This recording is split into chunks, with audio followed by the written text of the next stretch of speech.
We're coming your way from beautiful Bradenton, Florida, where today the Pittsburgh Pirates host the New York Yankees in Grapefruit League play. The Buccos and Yankees meet for the first time this spring, and they'll face off against the Bronx Bombers 3 more times. Games 5 and 6 for the Pirates in Grapefruit League play. It's a split squad. Half the team here, half the team up in Dunedin to take on the Toronto Blue Jays.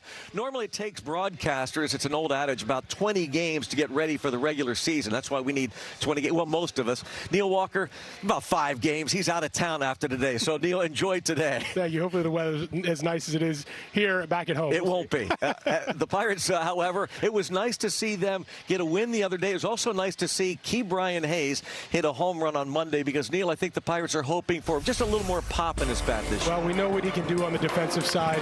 And in the early spring so far, we see him pulling some balls. That's something that he's really worked hard on this offseason, and talking to him, getting the barrel out a little bit more this year. And the Pirates would absolutely love to see him take that next step on the offensive side of the ball. Our Eaton Park performance that makes you smile, that made us smile, but so too what O'Neill Cruz has done early on this spring. Now, you were there with Joe Block in Lakeland against the Tigers yesterday to see what an impressive home run. Hit an unbelievable home run yesterday to straight left field. 1 stolen base, couple RBIs. You know, it's almost a broken bat home run yesterday, and it wasn't wind aided. So he's putting all of his skills on display in the early going here. All right, it was fun to see that. I'm sure it'll be fun to see the Pirates. And Mitch Keller today gets his 2nd straight start. He was really good in his debut last Saturday. So it's Mitch Keller on the hill today getting his 2nd start of the spring. Bucks, Yankees from Bradenton coming up next.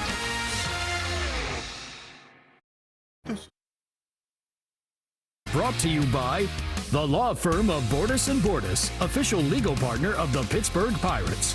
And by Levin, the official furniture and mattress supplier of the Pittsburgh Pirates. Let's go Bucks! Hey, who's that number 17? That's not Brian Hayes. That's his dad, Charlie Hayes. Spring training many years ago here. Then it was called McKechnie Field. Of course, celebrating 100 years of Major League Baseball. And there's a reunion. Aaron Hicks, veteran outfielder for the Yankees, with Andrew McCutchen, a one-time Yankee. And Neil Walker, a one-time Yankee as well. We talked about Neil heading north to the Berg after his final telecast of the spring, and that's what you'll be facing. Not a bad day for you, Neil. Doesn't look like rain. I'm okay with that. Yeah, looks nice, like low 50s. Here it'll be low 80s. You know, for some people, it almost gets too warm down here for people sometimes. If I have one complaint about being down here for the last week and a half, it's that it's been a little too warm, Brownie.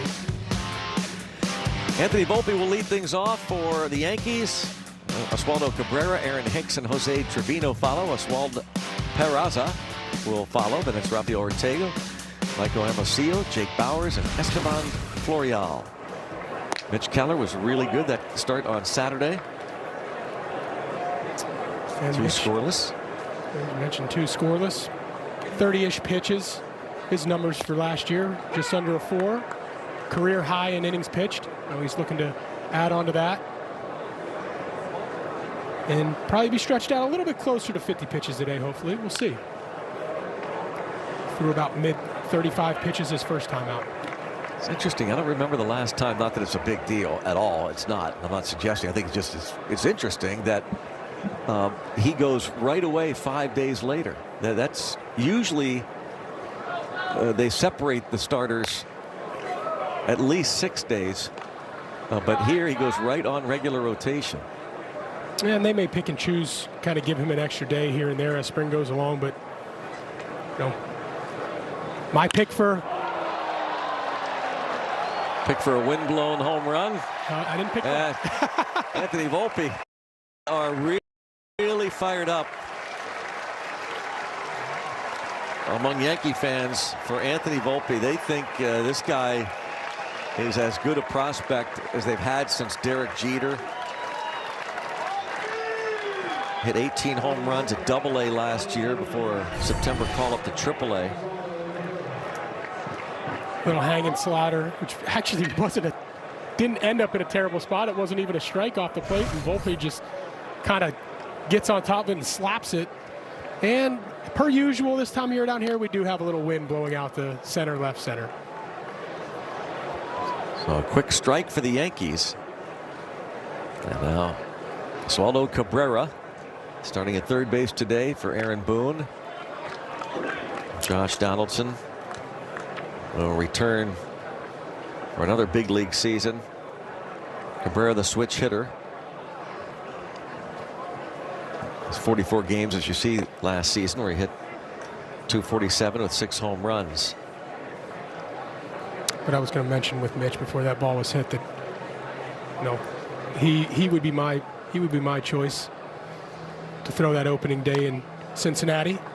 Obviously, we don't have that information yet, but maybe it's a telling sign that he's started the first game of spring, staying on a 5-day schedule. So we'll see. You'd figure that the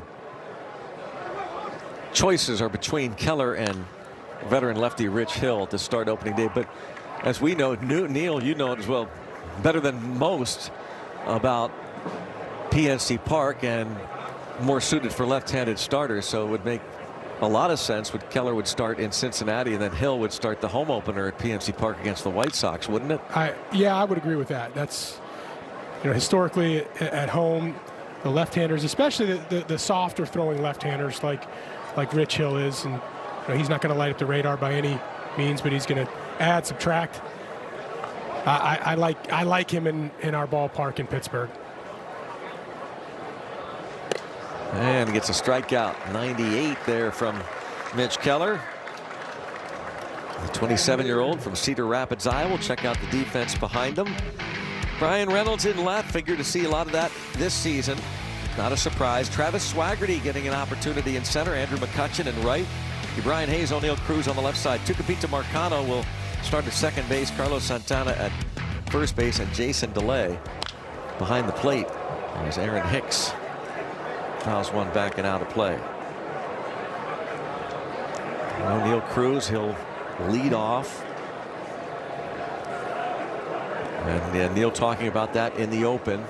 An impressive home run. Santana, good glove man over at first, the veteran first baseman, 2 outs. O'Neill, 3 good at-bats yesterday, turns around after the road trip and back in the lineup today, stacking up some at-bats. That's always nice as a player that you know you're going to be on the team. It's fun to get 3 at-bats early in spring, but it's, you know, it's never great when you wait another day to get another 2 or 3 at-bats. Stacking them up in back-to-back days is always good for your timing and rhythm. Jose Trevino. And there is the coaching staff, manager and pitching coach rather. Justin Message in the foreground, and up to his right next to him is Don Kelly, the bench coach, but with the Pirates playing up in Dunedin, Florida, taking on the Blue Jays. Manager Derek Shelton is up there. Managerial spot start today, right? Kutch over, and it is a foul ball. Was your brother-in-law nervous at all about today? You know, I mean, he's managing the club. We've talked about it before. Literally the hardest job in all of spring for a coach, a player, a front office staff is to be the bench coach guy, because the amount of stuff that he goes through, not even when, you know, players are there from, you know, 8 in the morning until the game ends.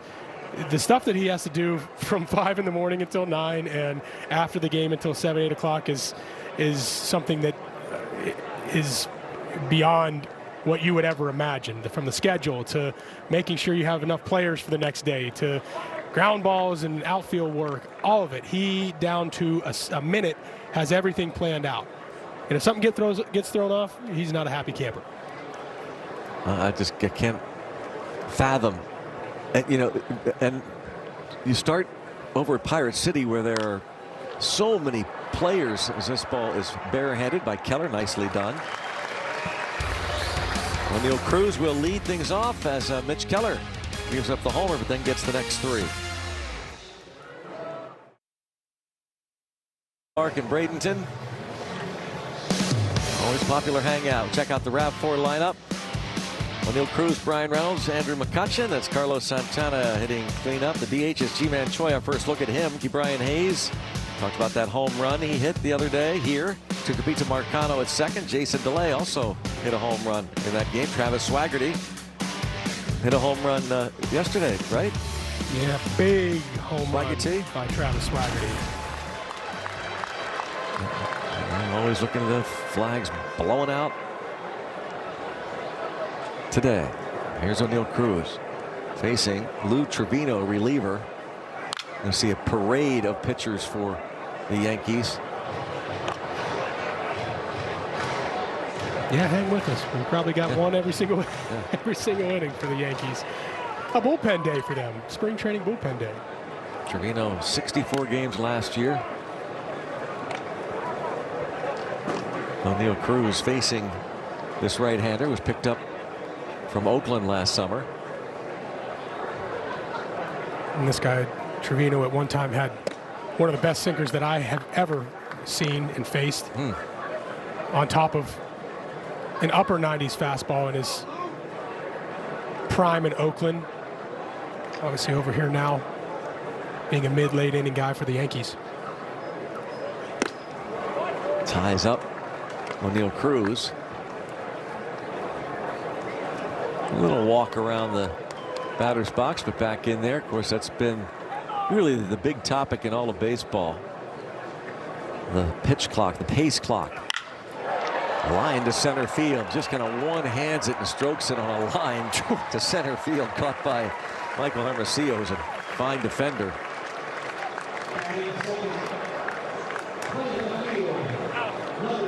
Can't hit it any harder than that, Brownie. It's a good spring training out, we call it. So you don't really get, as a player, well, as a player who's established anyway, you take that into account. This is not the regular season where you get frustrated by something like that. Of course, your goal is to get hits. Yeah. But more so your timing, your rhythm. Am I barreling the ball up? You know, of course, if you're missing pitches that you shouldn't miss, or fouling them off, and your timing's messed up, and you're striking out here and there, you'll get a little perturbed per se. But more than that, those when you're finding the barrel, especially with 2 strikes in spring training, you know your timing is at least near where it should be. Brian Reynolds played here at Lecom against the Phillies on Monday. Had a couple of at-bats. Switch hitting Pirates outfielder Brian Reynolds, who hit 27 home runs last season.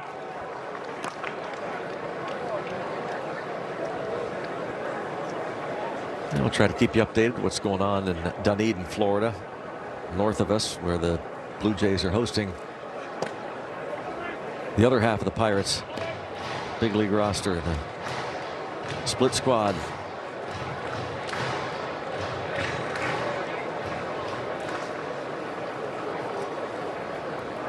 One out, just underway, and Reynolds draws the 1-out walk. Good at bat for B-Ray right there. 6 pitches. Good at bat. Great ovation for McCutchen, as always. Defense, Rafael Ortega, Michael Hermosillo, Esteban Florial, and that combination, Oswald Peraza and Anthony Volpe, they're excited about being on the field together for the first time ever. At the same time, Oswaldo Cabrera, Jake Bowers on the corners, and Jose Trevino, Gold Glover behind the plate.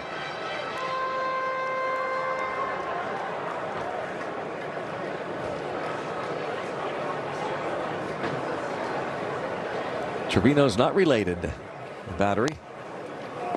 Andrew McCutchen again getting time here in right field and DHing early on, getting that starting lineup right away on Saturday.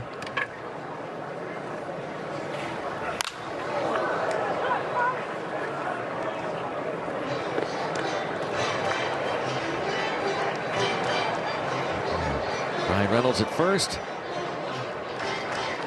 Have you seen any throwovers yet, by the way? We saw a couple yesterday. We saw more stolen base attempts in yesterday's game. We saw a few more throwovers, not a bunch. I'm sure as spring training goes along, we're going to see a little bit more cat and mouse going on at first base. We have yet to see, as Andrew gets tied up a little bit on a breaking ball, we have yet to see multiple throwovers by a pitcher. in a single at bat. Again, these new rules include only 2 disengagements. Here's another look at the called third strike. Chris Siegel, the home plate umpire. The third time you disengage from that pitching rubber, you need to get the guy out, or else it's a balk. Veteran Carlos Santana, switch hitter, was with the Royals and Mariners last year. 19 homers despite just a .202 average. Did have a .692 OPS, on base plus slugging, and drove in 60. Another guy like Andrew that just is going to give professional bats, quality bats from both sides of the plate. Has a really good eye. Obviously, we know about the power, especially from the left side at PNC Park. That's going to play really well for him and for the team. And certainly in the early going, we've seen him spend tons and tons of time. It's like him and O'Neal Cruz have been tied at the hip since the beginning of spring training. So I know he's going to be working with him on his approach and the day-to-day and at the big league level, and especially in your second year. All of those things.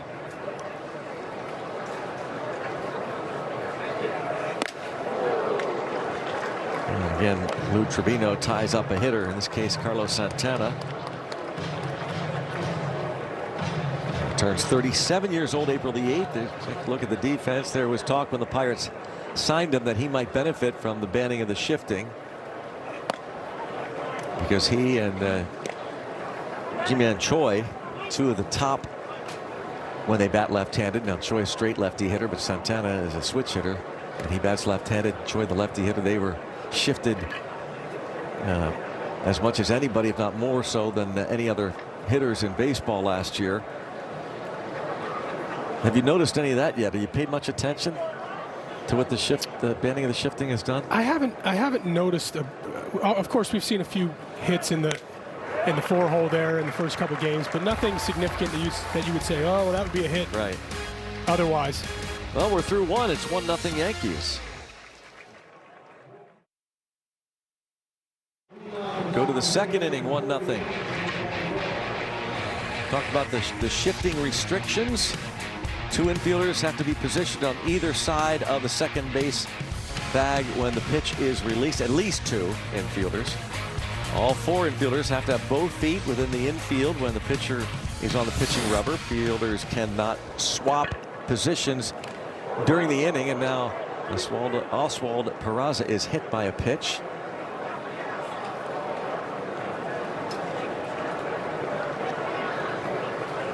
And every time this happens in spring training, it bears repeating. This is the biggest concern of every manager and general manager in baseball this time of year. Yeah, and looks like this one hit his back arm, his right arm, and hopefully it didn't get too close to that wrist. Hopefully you get to that meaty spot on the forearm, and it looks like he's okay. He could supplant Isaiah Kiner-Falefa at shortstop this year. They just love Peraza, who is listed most publications the 3rd best prospect in the Yankee system. Anthony Volpe, the top prospect. Here now Rafael Ortega.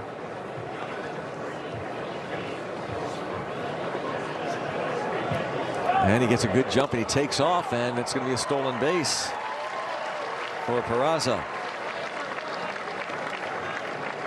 Now that was one of those situations where the pitch clock was down to 2 seconds, 1 second, and as a hitter, we're starting to see guys run a little bit more these last couple days, and I think they're peeking in to kind of see where the pitch clock is at, because you can see it. You can't see the center field one obviously, but you can see one of the 2 behind home plate, and we're seeing guys take shots when they see it go down to 2, 1. They're just going. So that's the kind of cat and mouse game that I'm talking about as spring training goes along. We're going to see guys get picked off that they look silly, but we're also going to see jumps like that are no shot of throwing them out, because they're taking a real strong shot at the fact that they aren't going to throw over. And this wild pitch back to the screen.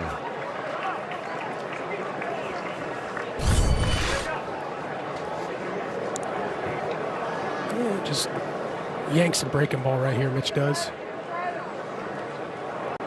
It looks like the infield will come in. work on their infield depth defense, try to cut this runner down to third if it's a ground ball. Normally wouldn't do this early in the game and in a no-out situation, but you have to work on these situations in spring training.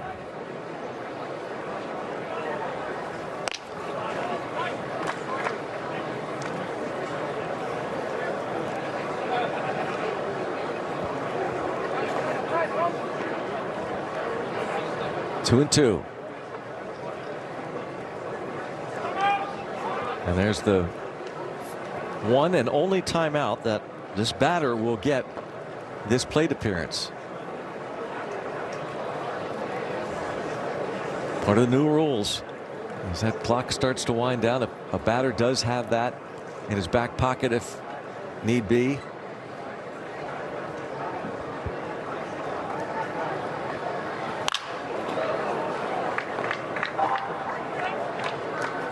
Now, so far, the pace clock is working throughout baseball.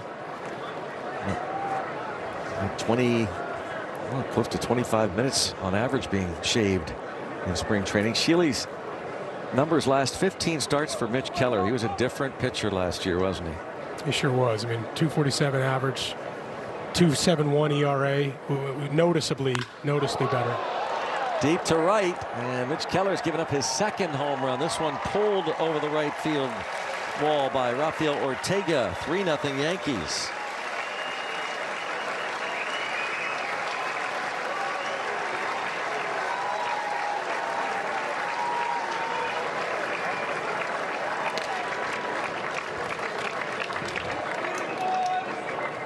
And Keller gave up a home run to Volpe leading off the ball game, and now it's 3-0. Yeah, an elevated fastball that was supposed to be a little bit further away and a little bit more up in that 2-2 count, and Mitch just kind of leaks it over the plate about belt high.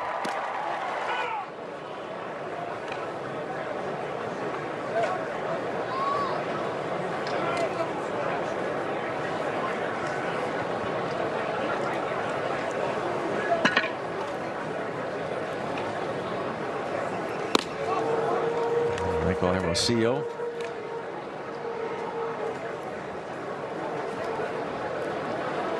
Well, I think the one thing you're definitely not going to see this year, Brownie, is hitters complaining about strikes that they don't think are strikes. Right. They're not going to be willing to suck up another strike, especially if there's 2 strikes. So.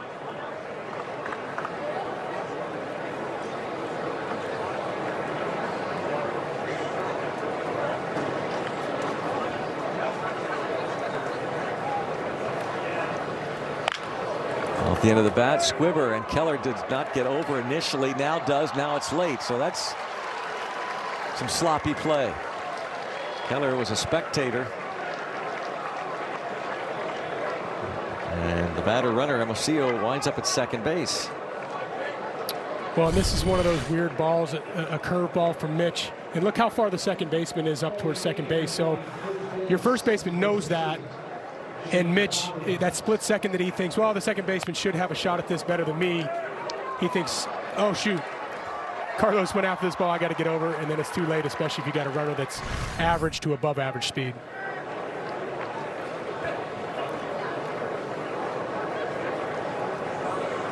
Single and an E3.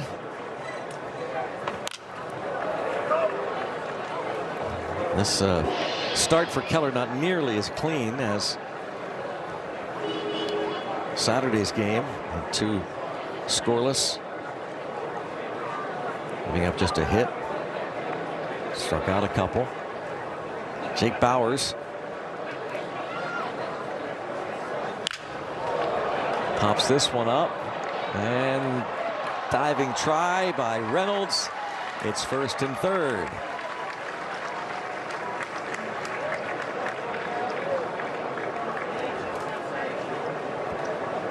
Base hit for Bauers the other way.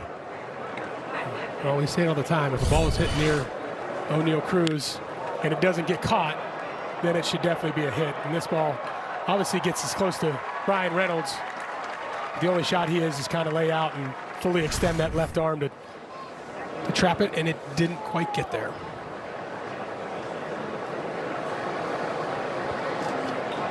So the 9th man in the order Esteban Florial.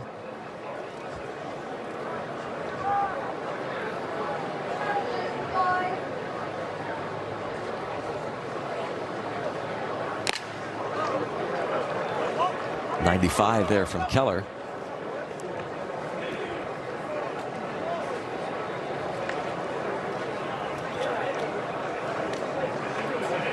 AAA numbers for Florial at AAA Scranton.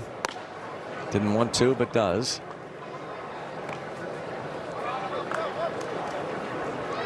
Yankees went 99-63 last year. They won the American League East by 7 games. They were swept by Houston in the American League Championship Series. So they failed to reach the World Series again. Have not been there since 2009. Florial playing right field, but you know the outfield will include MVP Aaron Judge, who's not on this trip over from Tampa, where the Yankees train. American League record 62 home runs last year for Judge. Giancarlo Stanton also not on this trip. And these guys are pretty loaded in all 3 facets: starting pitching, relievers, offensive players. You got to think they're got a good shot to contend for the AL East crown again this year. Good pitch to get him from Mitch. Strikeout. Second for Keller.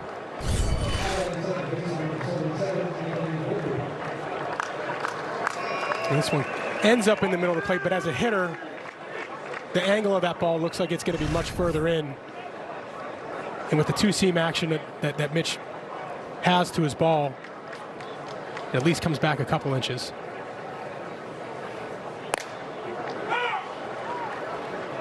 Volpe, who homered to lead off the ball game. The 21-year-old from Morristown, New Jersey. First round pick 4 years ago by the Yankees. And then a couple of strikes. 96. Of course, the talk of last spring was Mitch Keller's fastball being so impressive.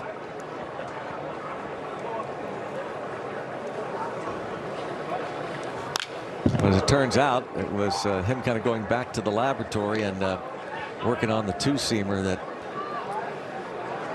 changed the direction of his season and maybe his career.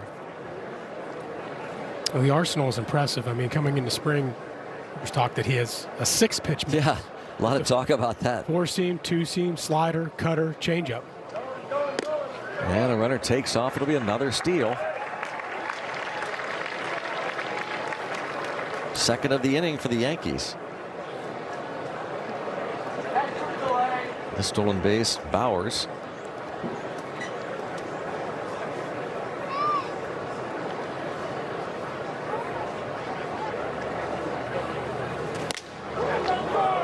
Ooh, close. And Neil, hearing about the gyro cutter. Explain that one. Well, he's basically able to manipulate the ball a little bit, and that's more. I didn't see the velo on that, so I apologize. But that's more of a cutter type. But when his good fastball, Mitch. When that he's basically able, if he wants it to be more slider-ish. And get down and in under the hands of a left-handed hitter, he's able to kind of get on top of it a little bit more. If he wants it to run in flat into the belt of a left-handed hitter, he's got that as well. So, and if he wants to change the velocity of it, if he backs off the velocity of it, it's going to have more break to it. So I'm sure in his pregame prep work going into the season, he's going to target some of these left-handed hitters to say, okay, he handles the ball down a little better. Let's stay out of this zone. So let's throw some more cutters to the flat, to his belt. And it'll be interesting to see how he uses it, because it's an effective pitch if you use it properly, particularly against left-handed hitters. Well, he's reached a pitch limit, so reliever will come on. Let's go. Brought to you by Shealy's Furniture, Appliances, and Mattresses. Pirates are down 3. And a ground ball. There's O'Neal Cruz. Deep, short, sets, throws, and gets. Head to the bottom half of the second. 3-0 Yankees. Into the dugout from center field yesterday. You hit a monster home run over center field. What does that do for a guy's confidence? It's big, especially a guy in my position trying to make the club. If I can do anything I can to help the team win, it'll only help me. Last year you had a handful of games in the big leagues. What kind of experience was that for you, and how does that kind of help coming into 2023? Motivation. It's all about motivation. Everything's a little bit nicer up there. The food's better. Lights are brighter. Pay's better, so just gave me that little bit of extra motivation for the offseason and getting ready for this year. Travis, thank you. All right. Greg and Neil? All right, Robbie, thank you. Travis Swaggerty, a first-round pick 5 years ago by the Pirates. A big spring for him. He still has options remaining. There is still a chance that the Pirates will look at him as a possible center field option. Plays great defense. We talked to Ben Cherington about that on the air the other day, about his defense. G-Man Choi's first Pirate at bat. And we'll see, hopefully, Swaggy T later this inning. At the plate, Wandy Peralta faces Choi and strikes him out. But Neil, Swaggerty has confidence. That's you need it. He's never wavered from that. You need it. Yep. And the home run he hit yesterday was as good as you can hit a ball. And Travis is not a big guy, so to see somebody hit a ball 433 feet, that's no small feat. So he plays a good center field. He can run. He's got a pretty good skill set. So it'll be fun to watch him through this spring training and see if he makes a strong case to make the team.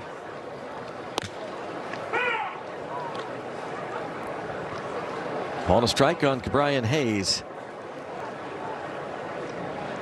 Facing the veteran lefty Wandy Peralta.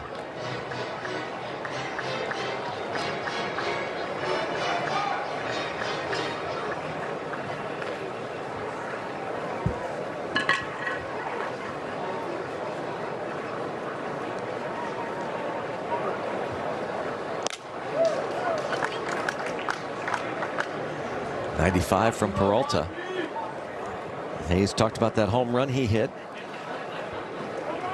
That was on Monday against the Phillies. Well, he's walking right this spring. He's talking right. He's healthy. He's trying to add a little more pull to his offensive game. And of course, we know what he can do with the glove.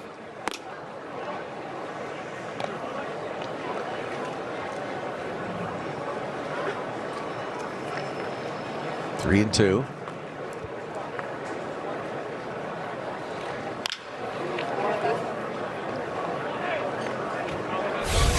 Is it home run?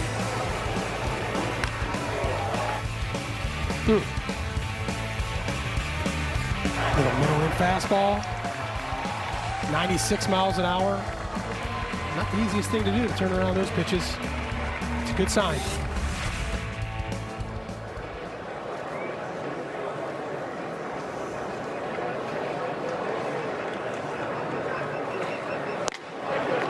Peralta gets him looking.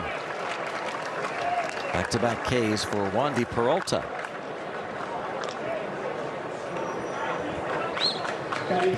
We'll see Tucupita Marcano.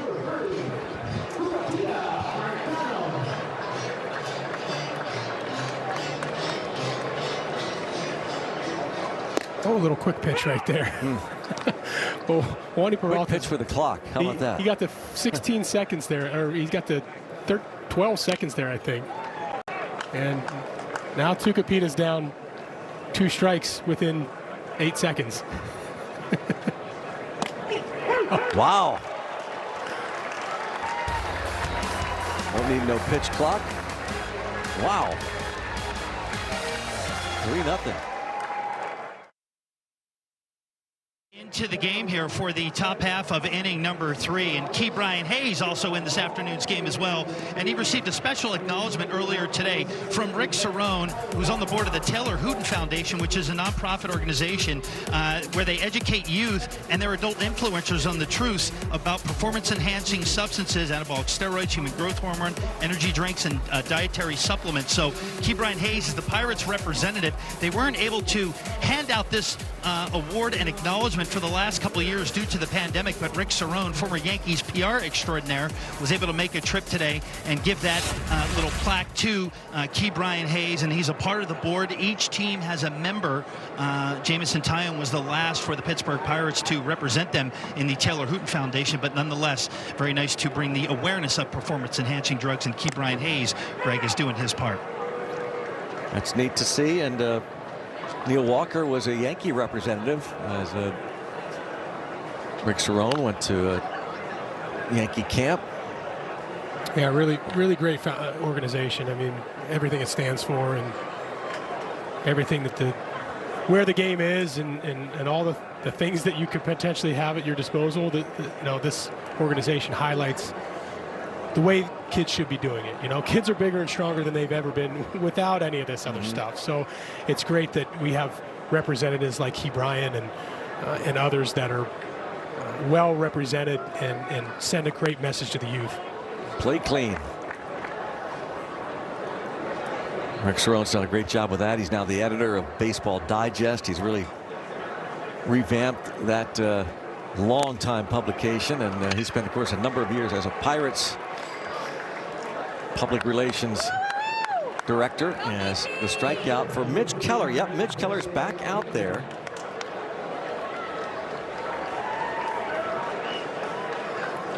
Tyler Samaniego came on last inning to get the final out. Oswaldo Cabrera grounded out to end the second. But now Keller starts the third.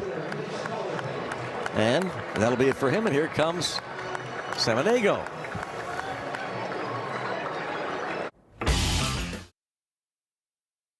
Yankees, top of the third inning here in Bradenton. The Buckaroos Kids Club is presented by Chick-fil-A. It provides member-only benefits for kids 14 and younger all season long. Get free and buy one, get one Pirates tickets, Chick-fil-A coupons, Pirates gear, and more. Free and paid membership options available. Sign up at pirates.com/Buckaroos. So it's a Tyler Samaniego back out there after he got the last out of the second. Pirates had Mitch Keller face Aaron Hicks, struck him out, and that is, I think it's safe to assume that is definitely it for Keller for the rest of the day. I don't think we'll see Keller back out there. Well, you don't see that every day, bro. No, you don't. New rules, no rules. In spring training, anything goes, including having a game played without any umpires. No umpires. You were here, or right? Me, or if I'm the I mean, I'm a pretty good umpire. Yeah, well, I saw a little bit of that. Yeah. You and Joe, and you were doing a heck of a job. Hey! Oh, there's Brian Hayes. Nope, out is recorded, but Hayes goes ahead and follows through just in case. And that's a line out to third. Quick reflexes.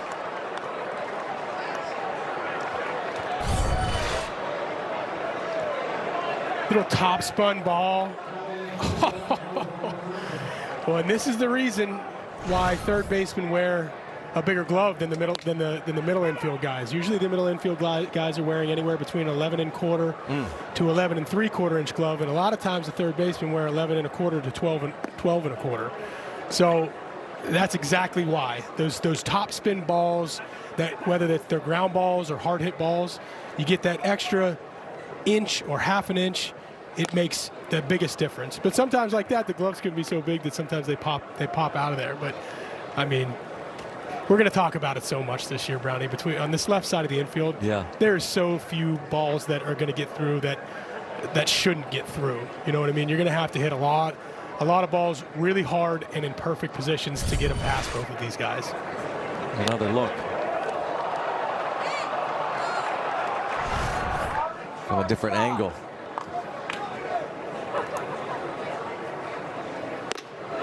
Samaniego, 24-year-old from Huntsville, Alabama, was drafted just a couple of years ago out of South Alabama. 15th rounder, and had a pretty good season last year in the Pirates minor leagues. But he walks Peraza with 2 outs. Peraza was hit by a Keller pitch in the second. And that brings up Rafael Ortega. Well, Peraza took off running with last inning after getting hit by a pitch in the very first pitch he saw. So let's see if they play a little cat and mouse game over here.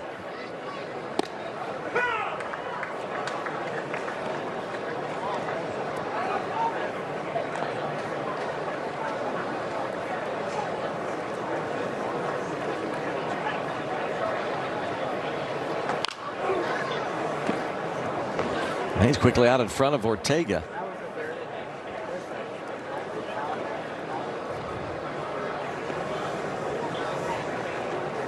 Yankees Pirates, they'll play again in the regular season at PNC Park in September this year. Nice work. The rookie Tyler Samaniego strikes out Ortega.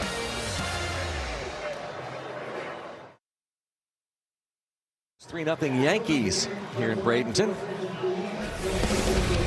Jason DeLay will lead off the Pirates. Let's take a look at our Levin Furniture and Mattress delivery of the game. Jason DeLay the other day here made an outstanding catch and then hit a home run against the Baltimore Orioles. Neil. Good start for him. A guy that can make the club as a backup catcher. Pulls one down the line against the Orioles a few days ago. And the biggest thing with me for him is that you don't notice him behind the plate. That is a good attribute to have as a catcher. You know, if you're noticing the catch, it's like umpires. If you're noticing the catcher, it's typically because something is not going right. They don't have a strong arm, or they're not receiving the ball well, or they're not good blockers. He can do it all. Former Pirate Clay Holmes, who had an outstanding season with the Yankees last year, faces Jason DeLay.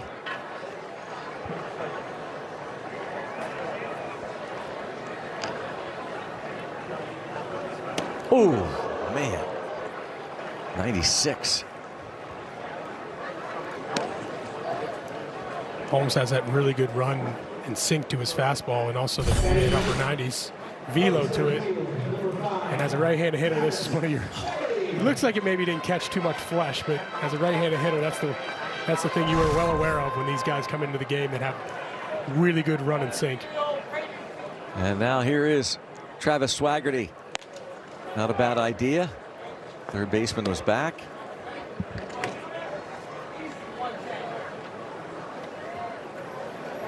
Travis Swaggerty, Robbie talked to him last inning. Would like to make an impression this spring. It's just you think about left field belonging for the most part on a nightly basis to Brian Reynolds, and occasionally you'd figure he might go back out to center, but he's back in left field for the most part this year. Then you've got McCutchen in right field a lot of nights.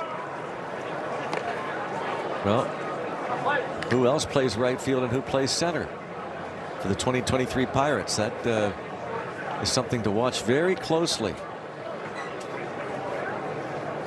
When you assume Jack Swinski has the inside track to do that based on his season last year. But there are some interesting names like Travis Swaggerty, and he started off the spring very well to this point. And getting another opportunity here, hitting in the 9-hole against a good slate of relief pitchers for the Yankees. 3-1. I guess the strike call.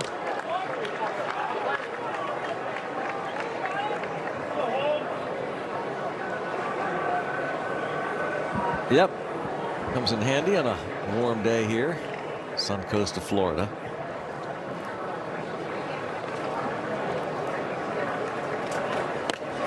Strikes out Swaggerty looking. Didn't agree with it. I didn't agree with it either. Pirates take on the White Sox at the home opener at PNC Park Friday, April 7th. The 4-1-2 game, 4:12 first pitch. All fans in attendance get a 2023 magnetic schedule. Get your tickets, pirates.com/opening day. Of course, this week it was announced that A.J. Burnett, Batman, is going to throw out the ceremonial first pitch to Russell Martin. Two key components to that 2013 wild card team. It began a string of 3 straight postseason appearances. Of course, Andrew McCutchen will be back. And Neil, I don't think you're on the broadcast schedule, but you'll be there. I'll be at the game, yeah, there's no doubt. A reunion.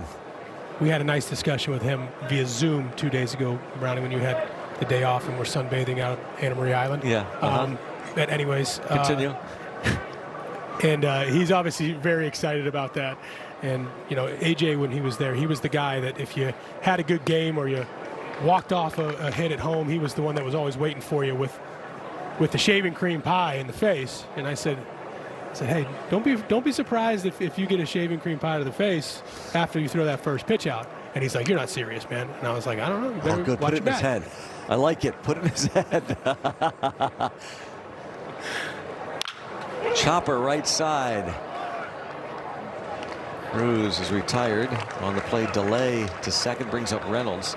Well, you know what I'm thinking, Neil, and I'm hoping AJ is not watching right now. There probably is. Here you go. Yeah, that was his move. But you knew it was coming. If you were out there, you knew it was coming at some point. Well, I think what we should do. That's great. That is great. Is have the rosin bag in the back of the mound. Have it explode. Have it explode. Tell him to go back to the mound, pick up the rosin bag before delivering that pitch, fire it down the mound, and have it explode again. That would be very fitting. Now, he swears somebody set him up on that. Do you have any idea? Can you tell us? I don't. I actually don't. I don't think anybody set him up because there was one thing. It just so happened that it happened. Well, there's one thing I know. There was one thing you did not do when it was AJ's turn to pitch, and that was do anything to upset AJ. Right. Anything. You didn't look at him. If he talked to you, you talked back. You didn't engage with him in any sort of conversation. That was his mantra, and we loved it. Mm-hmm. So there's no way that somebody would have done that because their life was in their hands. Yeah. 4-3 put out. So Clay Holmes pitches a scoreless bottom of the third. Move to the fourth. 3-0 Yankees. Imagine. Yankees here as we hit the fourth inning. We're going to talk about Jason Delay for a moment, who had a very busy offseason and last season. Not only did he play in the big leagues the second half of the year, but he also earned his MBA. He finished from Johns Hopkins University's online program. It began in 2019 after he earned a scholarship from the NCAA. Now, he watched recorded lectures around his game schedule, and he finally was able to finish after last season. Now, he has an undergrad degree in economics and finance from Vanderbilt, and now he has an MBA with a concentration in finance from Johns Hopkins. And the degree arrived, Greg and Neil, 2 days before he left his house for spring training. But he did add, there's nothing like going 0 for 4 in a game and then having to come home and do homework later that night. Nonetheless, a pretty interesting ride. Guy playing Major League Baseball and earning his MBA. Big congrats to Jason Delay. Absolutely. Considering, too, the road, the journey he took, has taken, Robbie. Yuri De Los Santos delivers. Hermosillo is retired. Third pitcher to work for the Pirates this afternoon. So Yuri De Los Santos pitched for the Pirates a bit last year.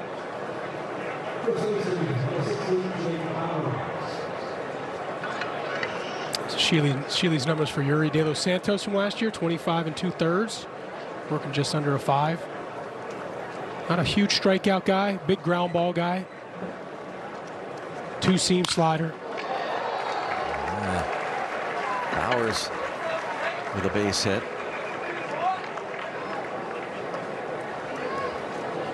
He's 2 for 2.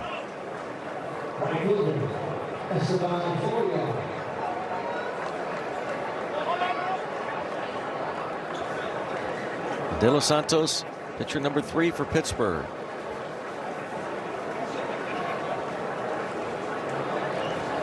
Esteban Florio struck out against Keller. Keller had 4 strikeouts in He is 1 2/3 innings.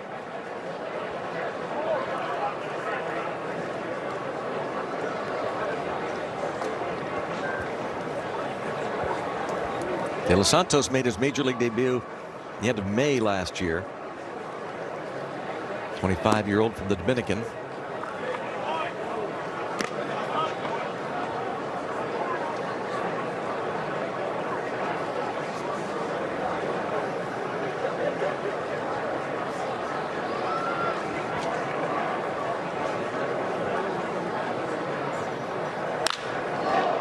Pulled foul deep, but foul.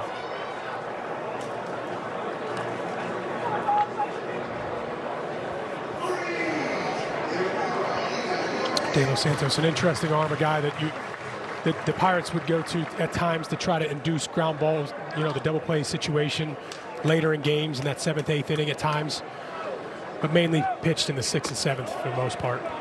Runner takes off, and that is stolen base number 3 for the Yankees already.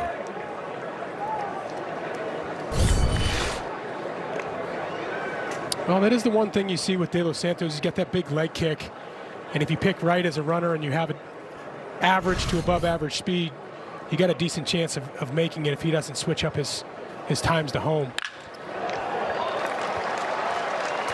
Base hit to right for Florial, and hit hard enough that it's into right center for a double.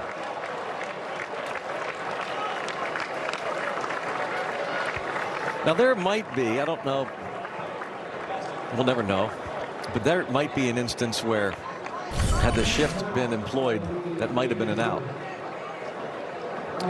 Yeah, I would agree with that. I think both balls. Jake Bauers hits a ball that ends up to the right of the first baseman, but landing in the outfield.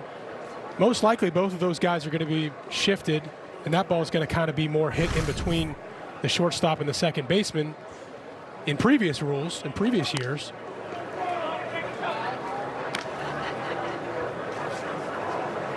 But no longer. Anthony Volpe.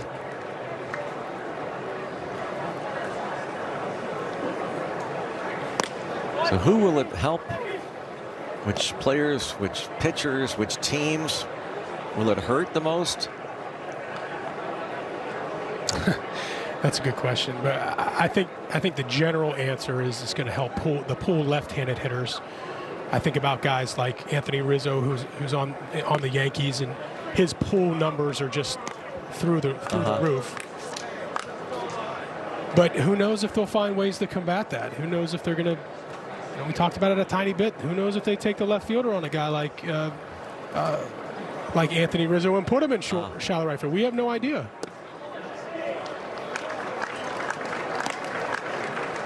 I heard someone saying, and Andrew kind of mentioned it too to us when we had him mic'd up, that suddenly there's more pressure now on right fielders for those balls in the gap that would have been outs. There's what was an example we just saw that, and Andrew talked about that. I want to make sure I keep singles, doubles. Don't want to turn doubles into triples. That was an example of that. And I think at PNC Park in particular, where the team's obviously going to play half its games, and if Andrew finds himself out there as Florial takes off. Wow. And a save call. The trail runner did not break. You'll probably see him playing a little bit more in the gap at home, I would imagine, and right fielders in general. As Florial gets a running start right here. Good throw, and slides the backside of that extra 3-inch bag.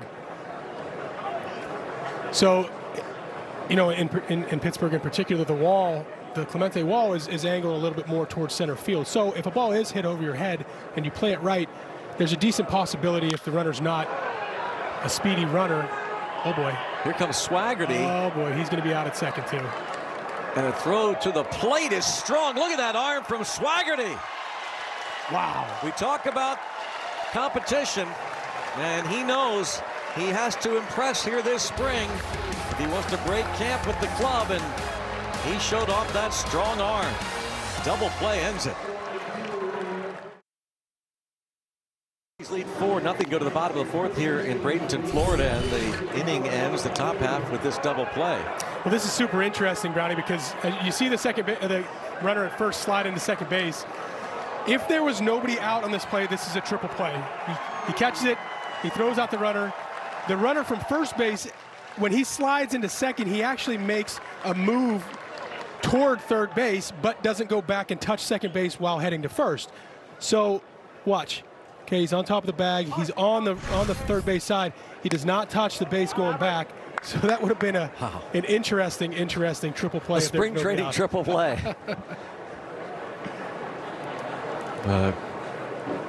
Excellent throw there from Swaggerty to end it. The tag by Delay.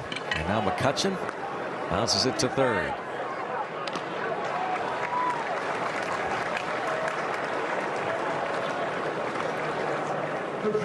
Quickly one out here. And brings up Carlos Santana. Albert Abreu's numbers with the Rangers, Royals, and Yankees last year. Bounced around the league a little bit.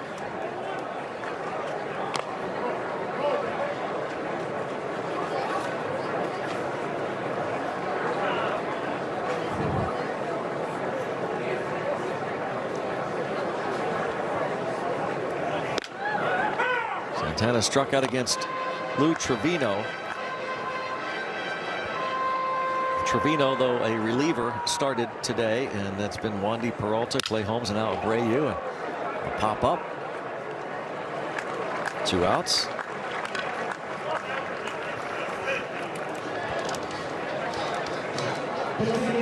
It's the Toyota RAV 4th inning, presented by your Western Pennsylvania Toyota dealers. 2 outs here in the bottom of the 4th. A great look. Bradenton, Amity River, and Choi grounds this to the right side. That was quick. We're through 4 already. 4-0 Yankees. The Yankees lead the Pirates here in Bradenton, Florida. On to the 5th inning. We invite you to check out the Pirates Family Pack. Starts at just $44 for 2 tickets. And each ticket comes with $12 in loaded value.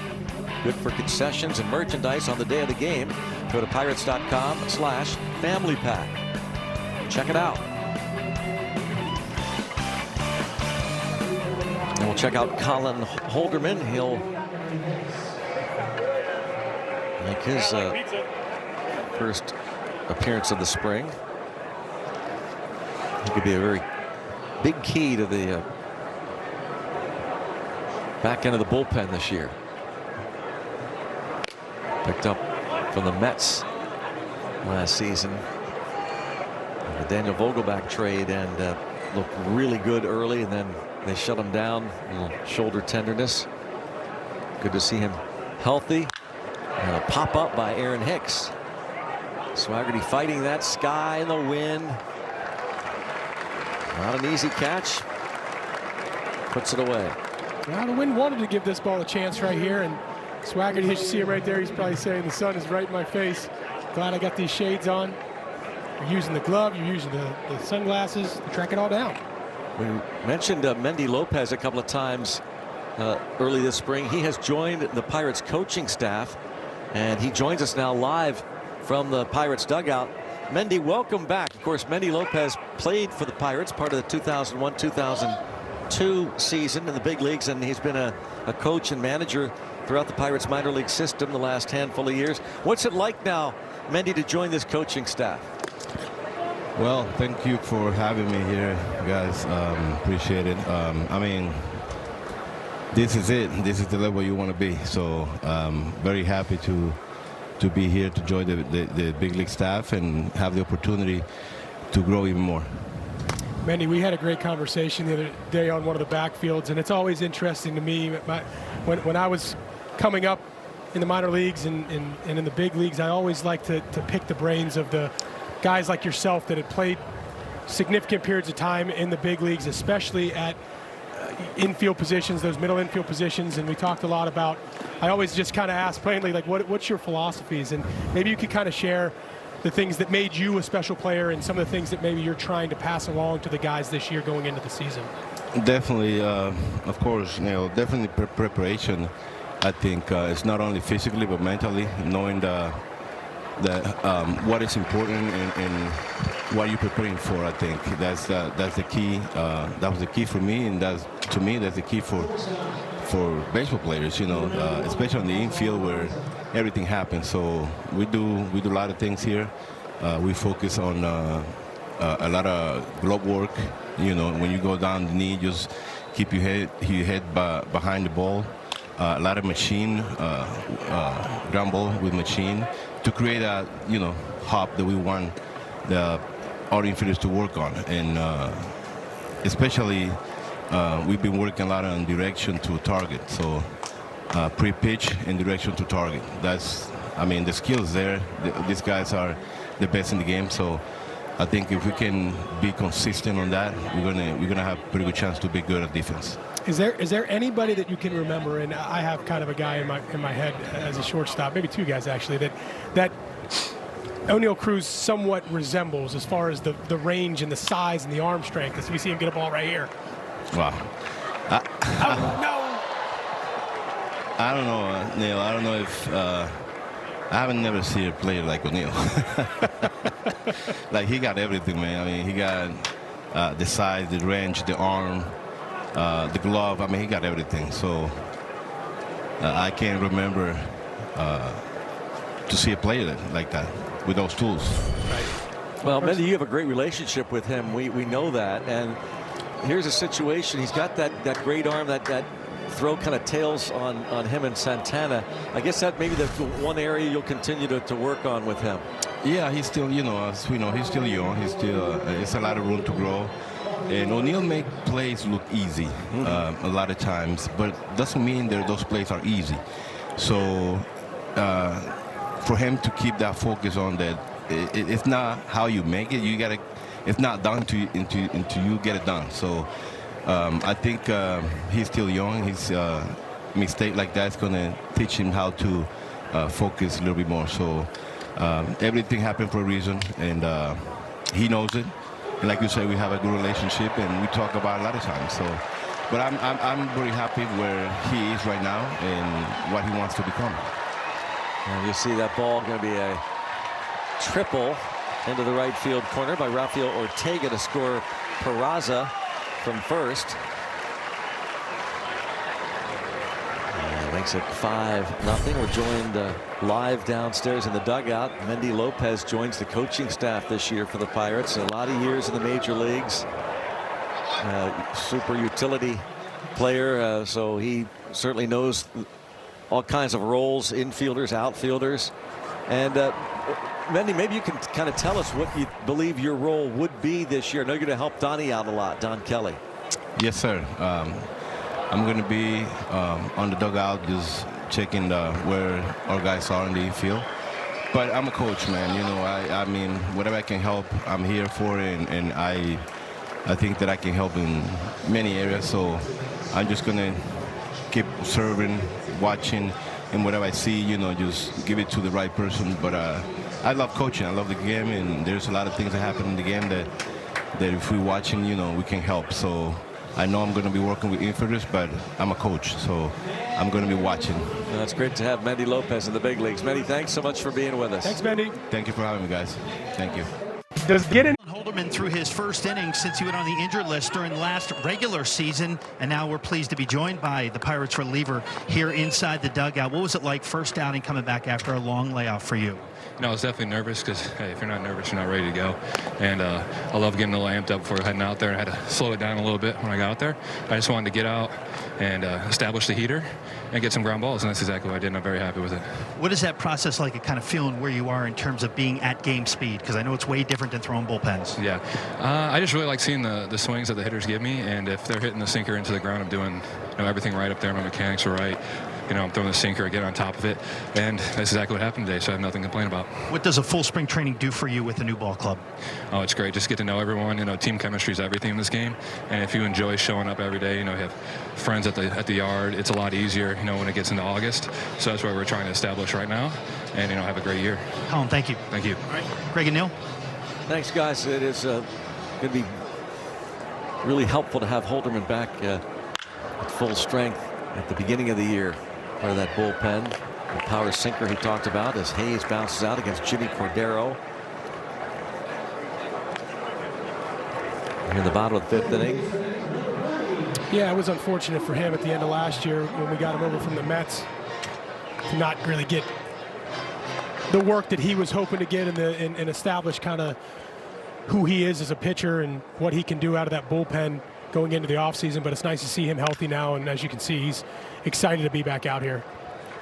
To compete to Marcano. Wow, heck of a pick on the first base side of the infield, and he is retired.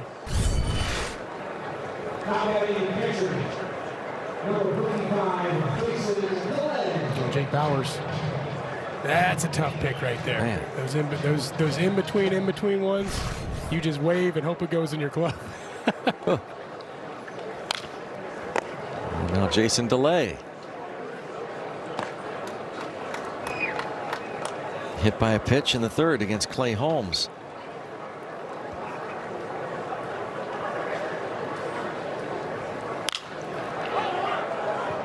Maybe playable for Bowers. Yeah, it's going to come back, and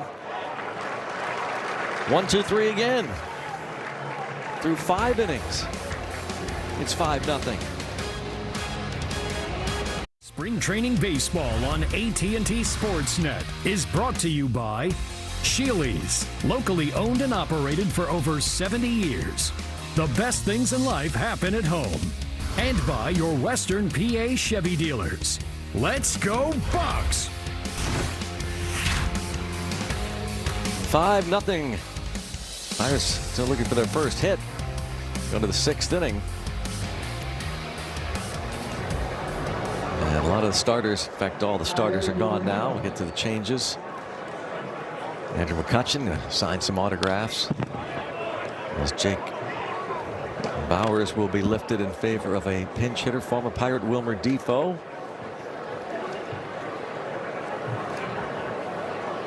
He will face the new pitcher, Jose Hernandez, who's in camp as a Rule 5 player. His second outing.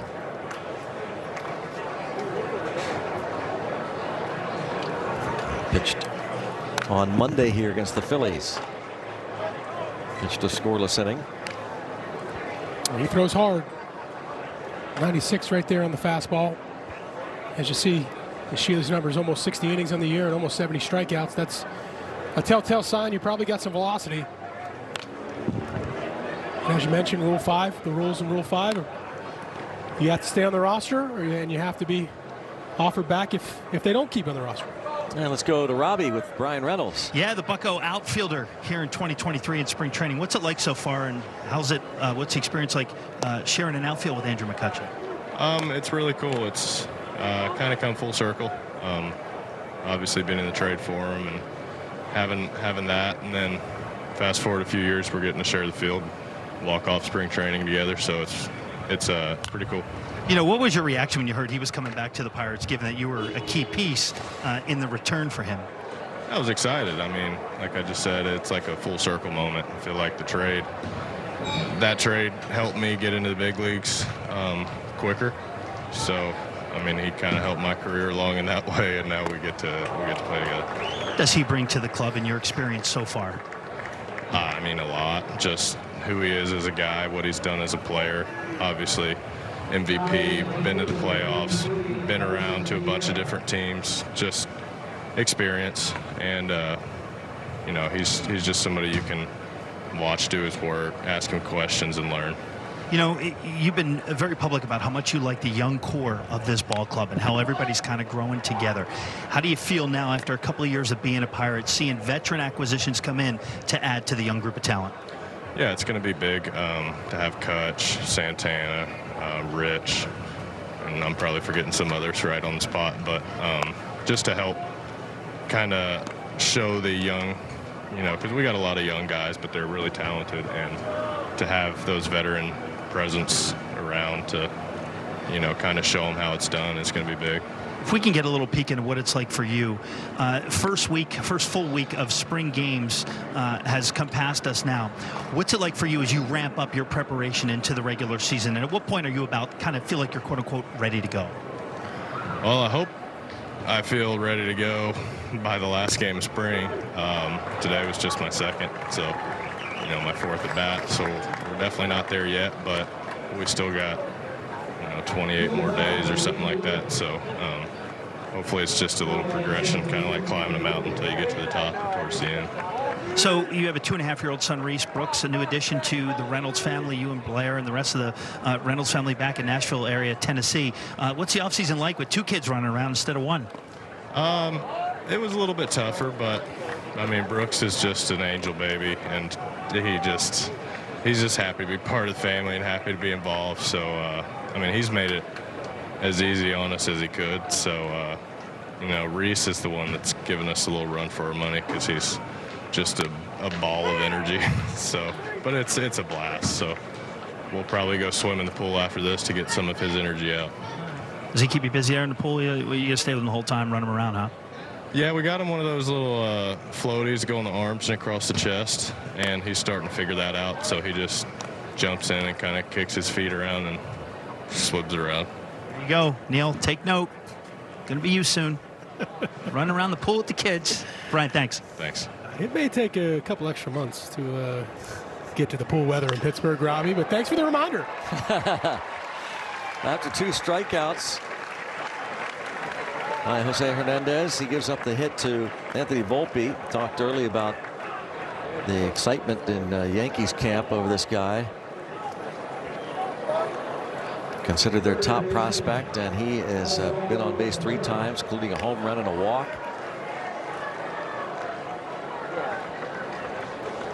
See, that ball was hit past Michael Escoto, is now playing shortstop for Pittsburgh. So some minor league players that are not on the big league roster and not invites. Oh, Hernandez, he's letting it rip today on the second outing out here. Saw 197, 198. 2 very good breaking balls to the 2 guys that he struck out. His arsenal was pretty good.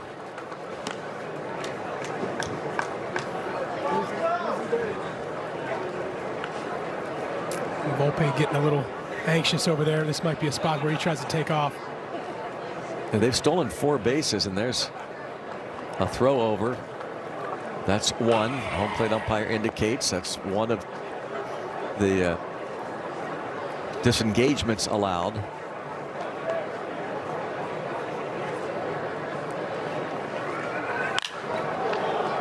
And that looks like it'll be out of play. So a couple of strikes now. Osvaldo Cabrera.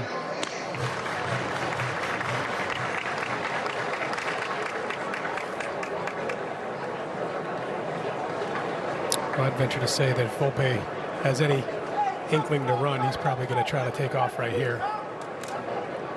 This pitch or the next pitch, if there is another one.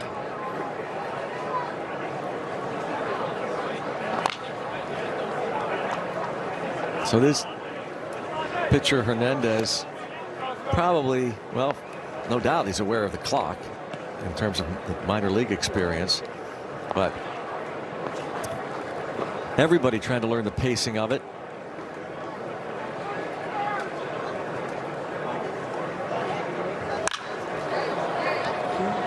Let's hit the other way and toward the line. Oh, and you got it. It is caught in right field by right fielder Emmanuel Terrero. A minor leaguer makes an impressive catch, leaping at the wall in right field. Catch of the day, Emmanuel Terrero. And to the bottom of the 6th. Brian Hayes made an outstanding defensive play early in the ball game at third base. He heads to the clubhouse. We just saw a fine defensive play by Emmanuel Torrero of the Pirates, minor leaguer. Very nice play to save a run right there. Torrero. Go get your bat, kid. Try to get a hit.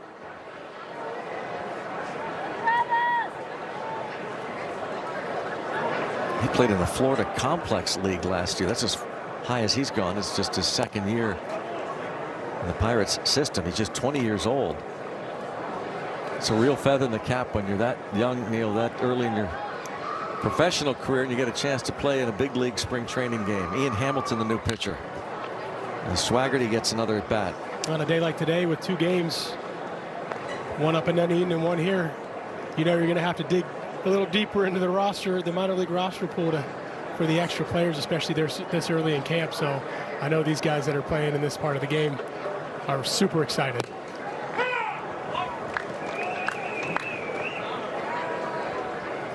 Swaggerty, a fine defensive play earlier in this ball game, throwing out a runner at home plate.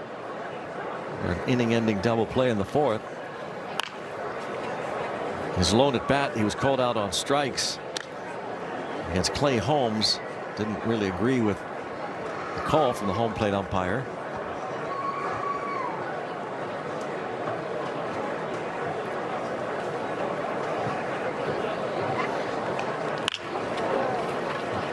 To second.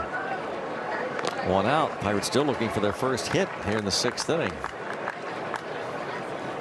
Well, Bucko games are more fun in groups. Start planning your group outing now. Group discounts start at just 10 people with the option to add on exclusive fan experiences, loaded value, and much more. To purchase tickets for your group, visit pirates.com/groups.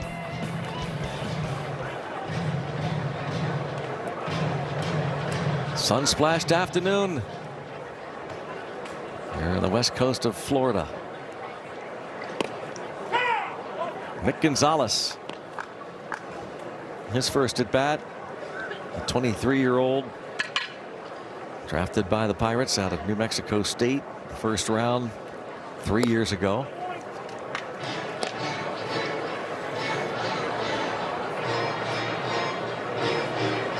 So I hit a home run 2 days ago in this ballpark against the Orioles. Gets good reviews as an infielder as well. Deep third, 2 outs.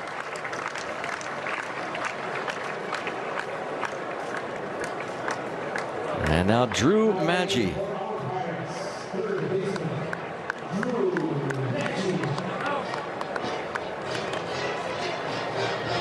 Maggi back in the Pirates system. Been several years gone. In camp as a non-roster invitee at the age of 33.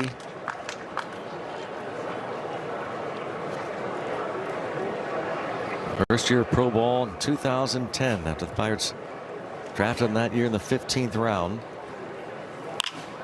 Still looking for his first game in the major leagues after all these years in the minors. Keeping the dream alive. 0-2 the count on Maggi. He's playing third base for the Pirates right now. And he lines out to short. Pirates go down in order. We head to the 7th. 5-zip Yankees. 5-0 Yankees on to the 7th. See PNC Park the way the players, coaches, and broadcasters see it, with a tour given year-round. Also special group rates available to schedule your tour of PNC Park. Visit pirates.com/tours. Here we are in Bradenton and Lecom Park. Pirates' first home game is Coming up April the 7th against the Chicago White Sox.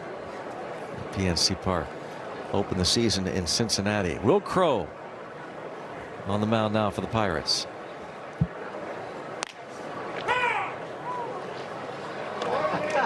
His second outing of the spring.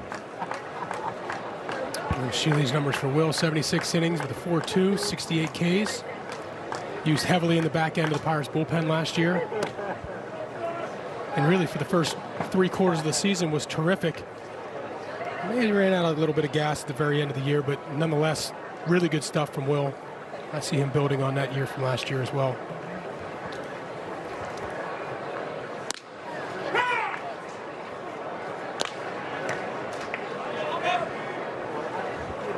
Two balls, 2 strikes.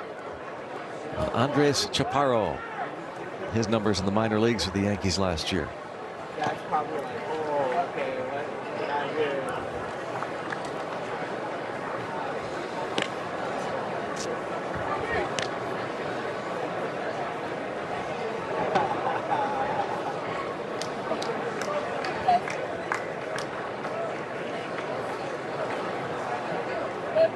Keller started for the Pirates.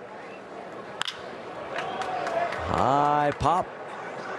Hudson Head is in left. Puts it away. Matt Frazier in center.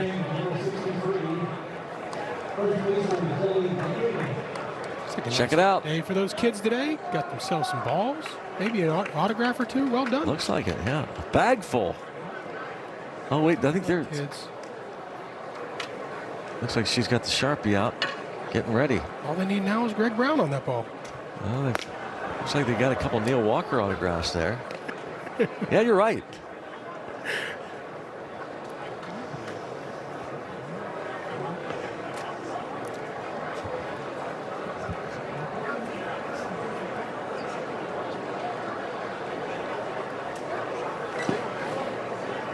One ball, 1 strike on Billy McKinney. Well, did you get autographs as a kid, Neil? I did. An autograph senior, were you? I don't remember ever coming to spring training when I was a kid. But at Three River Stadium, I would try to weasel my way down there any chance that I got. But the most I ever got was actually at the 92-93 All-Star game. 94. And I still have the ball. I still have one of the balls. Frank Thomas. My brother got a Ken Griffey Jr. autograph. Really? Oh man, yeah, I was beyond excited to go to that. Do you remember your first interaction with him, aside from your father, a major league player? Those don't count. The guys that played in your dad's era. I think the most significant one when I was a senior in high school, Chris Benson. He went to, I was thinking about going to Clemson, and I actually ended up signing to go to Clemson, but obviously didn't go there. He was in the staff, and he lived out near us in the North Hills. And somebody said, "Hey, why don't you spend after one of the days? Why don't you meet up with Chris and see what he thinks about Clemson and so on and so forth?" And that was a very impactful conversation. How about that? Yeah. Actually, I don't think I've told many people that, but it was very impactful. That's neat. So Chris Benson, he worked at La Roche for a little while too, didn't he? Or is it, no? Worked with or maybe he was working out when he's coming back from rehabbing. Okay, I was aware of that. But I didn't realize that. Of course, he was a Clemson guy, but I didn't realize that he was on their staff for a while. Mm-hmm. And probably the other significant one, I may have told the story, but Gary Carter. I remember Gary Carter.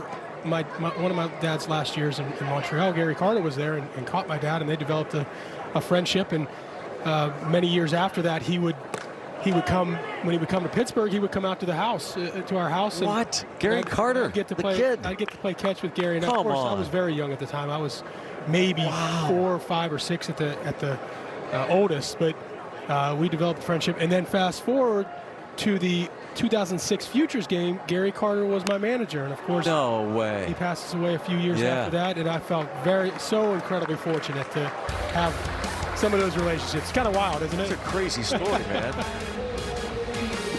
Head to the bottom of the 7th.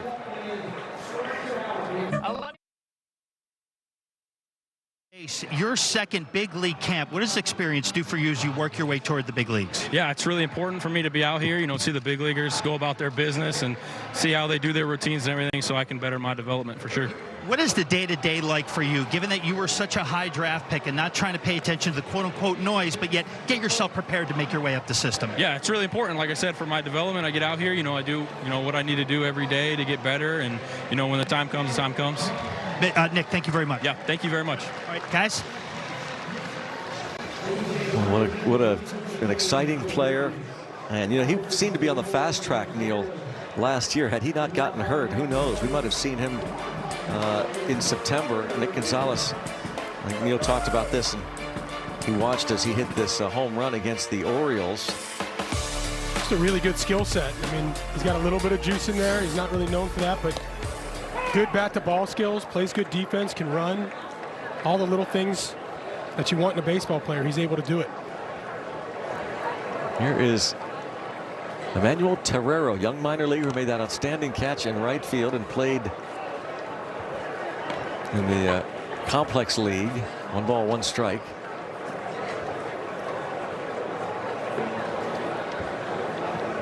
It's actually Carter Binns, the catcher. Ooh.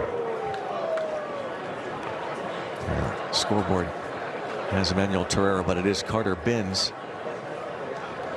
with Mason Martin on deck. Carter Binns, one of the players the Pirates got in a trade.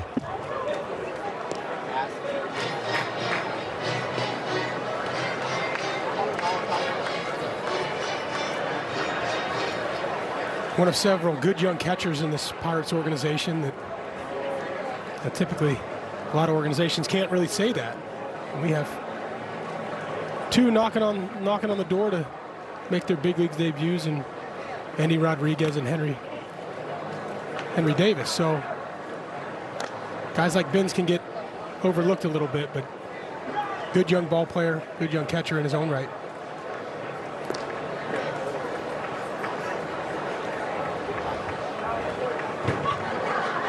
Still looking for their first hit, these Bucks.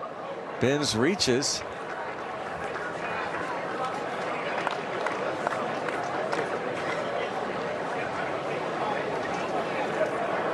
He's aboard.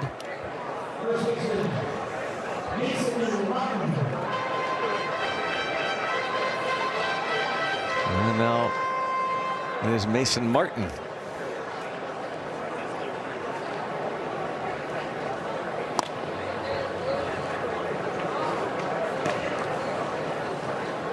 James Norwood pitching.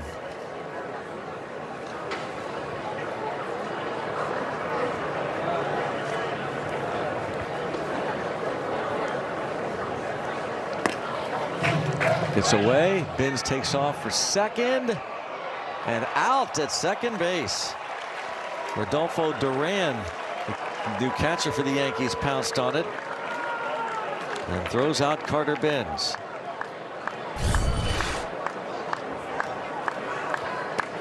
Well, in spring training, you're okay with this. Ball gets away, take a shot, see if you can make it. Actually ends up being a little bit errant throw, but since it's up the line toward first base, it catches him on that backside.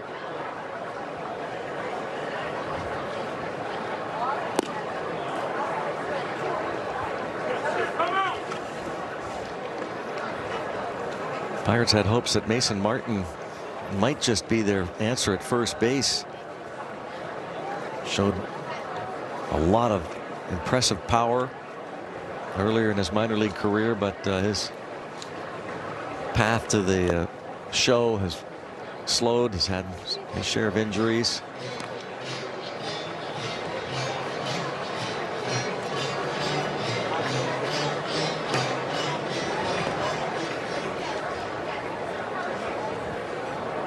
Two and two.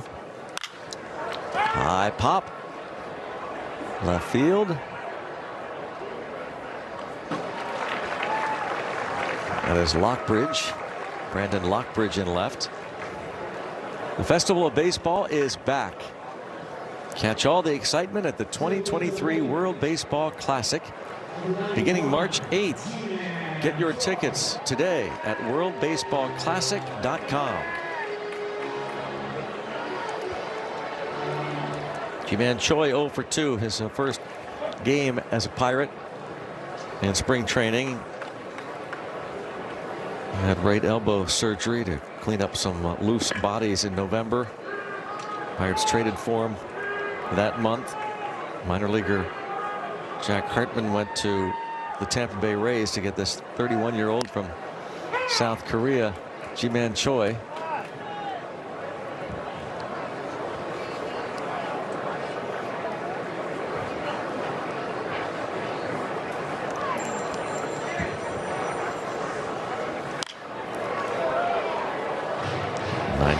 From James Norwood.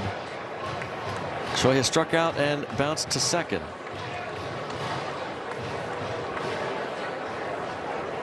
Four years in Tampa with the Rays.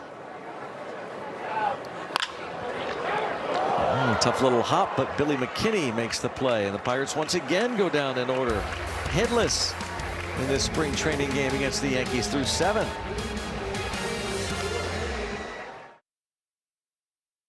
Hawks doubleheader day. Be sure to tune in at 6:30. The Penguins pregame gets ready for the Pens and Lightning. The Pens need every point they can get, trying to hold on to that wild card spot for the Stanley Cup playoffs. So it's the Pens and the Lightning, and a lot of Pirate personnel will be heading north to watch that game. And they're, wait, the guys are late. What's going on there? Neil, what's happening? Well, rumor is that a couple gentlemen that wanted to take in the Dunedin game today are going to mosey their way over to the Lightning Penguins game tonight. So, you know, if you were interested in doing that, I hate to tell you, but you got a little bit longer of a drive, Brownie. Yes, understand. So I might have to just watch it on my device. Ground ball short. Michael Escoto, and a smooth little pick on the other end by Mason Martin. Angel Perdomo, one of a handful of lefties in camp, trying to win a job in that Pirate bullpen.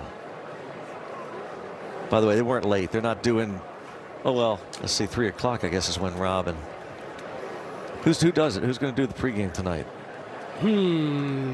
Jay? Sheely's numbers on Perdomo Jay's there with here. Rob. 185 for him. I believe that's correct. Yeah.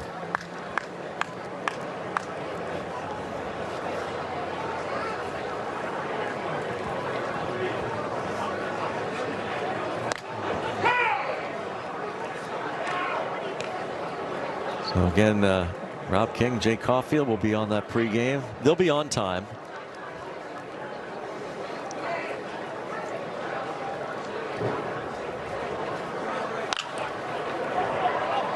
Popped up. Martin over. Makes the catch. Hey. That's bad.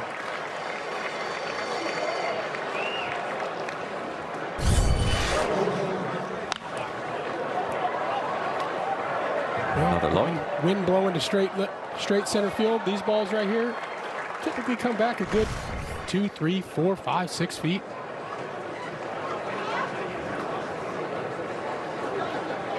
By the way, speaking of Dunedin, it's a split squad day today for the Pirates, and up in Dunedin it is 2-2 in the top of the 8th. Pirates and Blue Jays. Pirates tied it in the 6th inning. Lover Peguero singled, went to second on a wild pitch and scored. He stole third, and a catch made in right center field. Yes, indeed. Matt Frazier with a great catch. Head to the bottom of the 8th inning, 5-0 Yankees.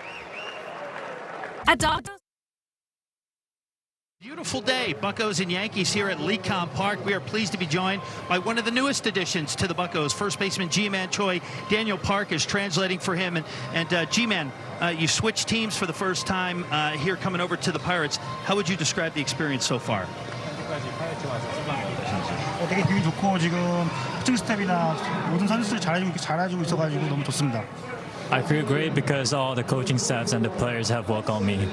Very nice. Now, when you see a young guy like Ji-Won Bae, you have a little bit of a relationship with him. How bright is his future?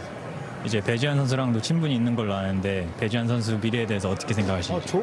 너무 어리고 하니까 너무 미래가 밝죠. 그리고 이 팀에서 너무 좋아하기 때문에 아무래도 2, 3년 안에 더 좋은 성적을 얻을 수 있는 선수라고 생각합니다. You know, he's a young player, and I know the Pirates organization like him a lot too. So I'm looking forward to 2-3 years in the future. I know he's going to be a great player. We were looking on the internet, and we saw a photo of you eating a meal. It was you, it was Hoy Park, Ji-Wan Bae, and Jung Ho Gung, who was a popular player here on the 2015 team. How would you describe your relationship with those guys? 이제 인터넷에서 강정호 선수, 박규준 선수, 배지한 선수랑 이렇게 4명에서 식사하시는 사진을 봤는데 그 4명과 이제 관계는 어떻게 되는지. 일단은 이 미국에서 먼 미국에서 한국 선수가 같이 뛴다는 자체가 너무 좋았고 그냥 그렇게 해서 한번 모인 자리였기 때문에 이번에도 한번 지금 심주선 선수도 있고 했기 때문에 아마 같이 모일 것 같습니다. You know, it was just a great time to catch up with 4 Korean players in the U.S. And I know that Shim is here too. So I'm trying to make a place where we could have another dinner again. What kind of pride do you take in being that veteran guy that helps the young guys along? 그 이제 베테랑으로서 이제 어린 선수들한테 무슨 자부심 같은 게 있으신지. 일단은 팀의 로고를 내 가슴에 박는 것 자체가 자부심을 갖고 있는 게 자체가 제일 중요하다고 생각합니다. 그리고 포기하지 않는 게 제일 중요한 것 같고 시즌은 길기 때문에 한 번 졌다고 해서 이렇게 처지지 않고 계속 좋은 생각하고 좋은 마인드를 갖고 있으면 될 것 같습니다. You know, just the fact that having the P on my chest is a huge pride, and you know, I don't want the guys to be down just because we lost one game. I want us to keep fighting and go on. You know, when you look at the situation at first base, you, Carlos Santana, maybe Andrew McCutchen, DH a little bit. How do you view this opportunity with the Pirates? 이제 칼로스 산타나하고 이제 맥커친 선수도 1루 보는데 그 선수들과 호흡을 이제 어떻게 보시는지 앞으로 시즌에. 일단 그거는 뭐 감독님께서 잘 알아서 해주실 것 같고 저희는 그걸 믿고 그냥 따라가는 거기 때문에 그런 거에서 뭐 이렇게 말을 할 수 있는 건 없다고 생각합니다. I don't think there's nothing really I can say about that because I trust our manager with that. So anything he says, we'll be able to work together with it. You know, first game back, what is it like trying to work yourself here into the best shape possible at game speed early in spring training? 여태까지 와서 여기 훈련하는데 게임 스피드에 적응이 이제 어느 정도 되셨는지. 오늘 첫 게임이었는데 조금 적응 안 됐어요 오늘요. 그래서 조금은 제 루틴대로 안 돼가지고 좀 바꿔야 될 것 같습니다 지금. Yeah, this was my first game in the spring training, and so I was definitely not used to the pace yet, but I'm going to work hard to get there. Well, Ji-Man Choi, welcome to Pittsburgh. Thank you. Thank you. All right, guys, there's Ji-Man Choi. And big thanks to Daniel Park as well. Thank Robbie, you. yes, thanks very much. 1, 2, 3. Go to the bottom half. Well, we finished the bottom half of this 8th inning in this speedy ball game. 5-0 Yankees onto the 9th. Pittsburgh Pirates and may not be reproduced or retransmitted in any form. And the accounts and descriptions of this game may not be disseminated without the express written consent of the Pittsburgh Pirates. Back here in Bradenton, boy, it's starting to get busy out there. Just outside this ballpark, traffic. A little rush hour started, and if you're heading to the airport, Sarasota, you might want to leave now if you have a flight scheduled around 6 or so. You want to get there early. Are you a guy that when you get to the airport, you like to be there early? You're a little bit nervous? Not really. You know? But I always think it's going to take more time to get through security than it typically does. Sure, that's smart. So if you had, like, say, a 6 o'clock flight, when would you want to be there? You know, I'd say no later than 4:45. 4:45? Yeah. Boy.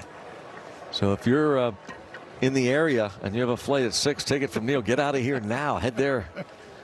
I can see some folks leaving the ballpark now. And that is a fair ball. Tyler Chatwood facing minor leaguer Everson Pereira for the Yankees. Chatwood's second outing.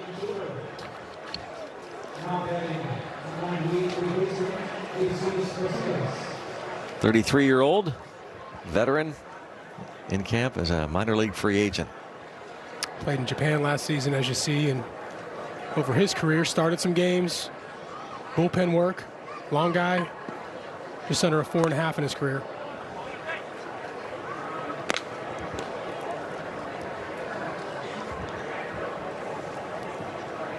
Jesus Bastidas.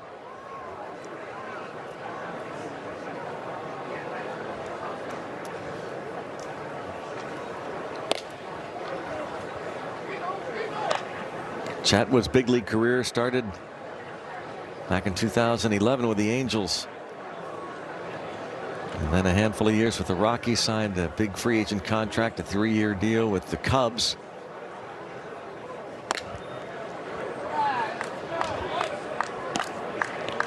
Time with the Jays, Giants, Toronto, and the Pirates. The split squad Pirates team are in the bottom of the 8th inning up in Dunedin, Florida.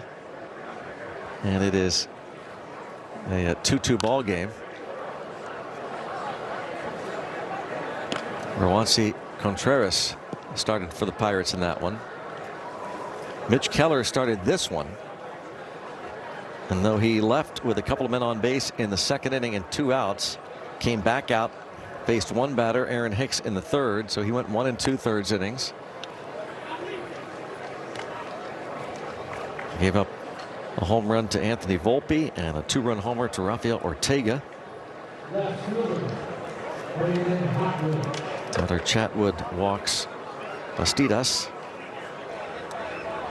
And now Brandon Lockbridge gets his first at bat, playing left field for the Yankees.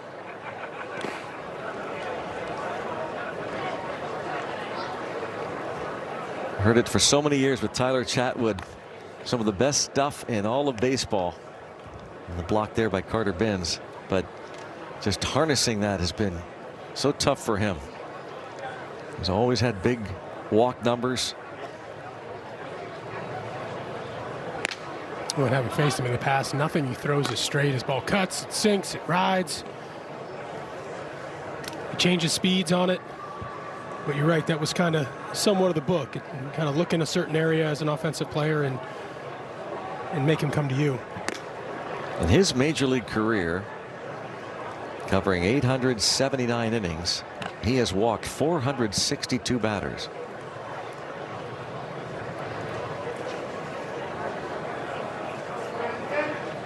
Had a solid season with the Cubs in 2019. He had been signed as a starter before the 18 campaign, but finished with a 5.30 ERA that year, and then spent most of the 2019 season out of the bullpen. Did make 5 starts, but the rest relief appearances, and finished with a 3.76 ERA.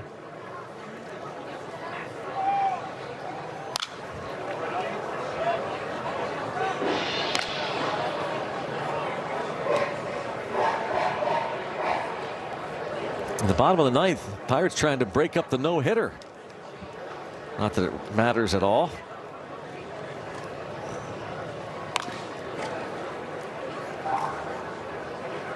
You think spring training anybody gives a hoot? No. Yeah.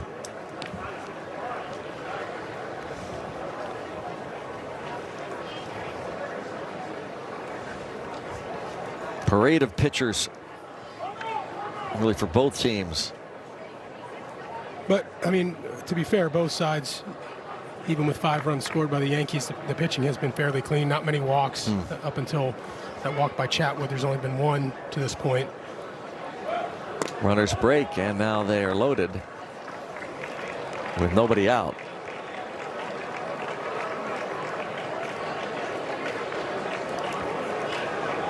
And a visit to the mound from Carter Benz.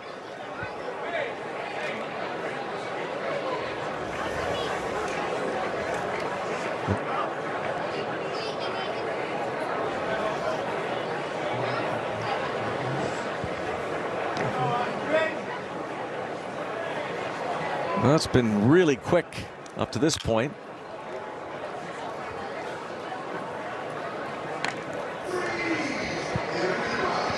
And really, through the first handful of spring training games, all have been under 3 hours. Today, the Pirates playing games 5 and 6. Wow, look out. Andres Chaparro has to take a seat. Chin music. This spring, the Pirates times of games: 247, 243, 240, 227. Last year, through the first 6 games, 255, 247, 254, and then game 4 of spring training last year, 3 hours 22 minutes. Game 5, 3 hours 24 minutes. Game 6, 3 hours 3 minutes.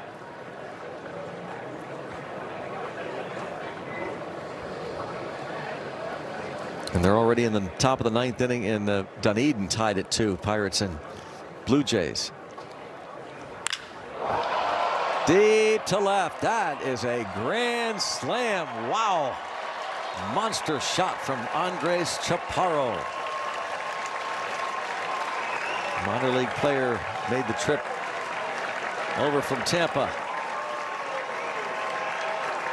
Impressive blast.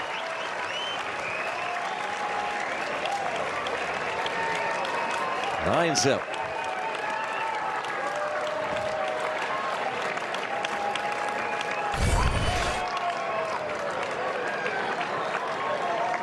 Little breaking ball that just kind of sits in the middle of the plate right there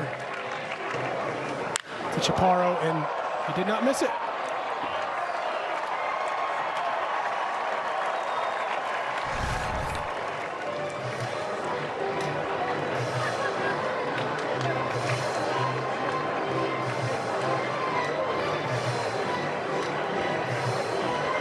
That almost cleared that bleacher section.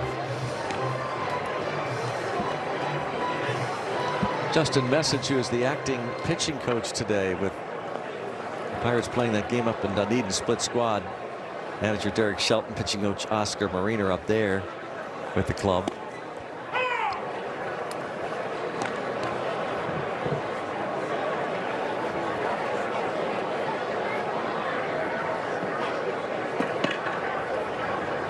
Billy McKinney. And a base hit through the hole on the left side.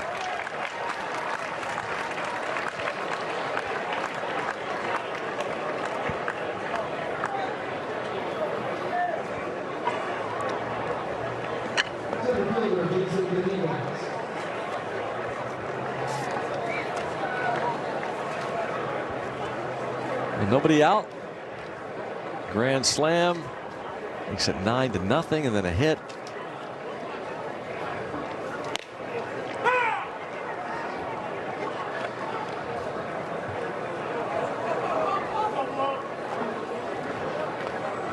Braden Ogle is loosening in the Pirates bullpen, a left-hander.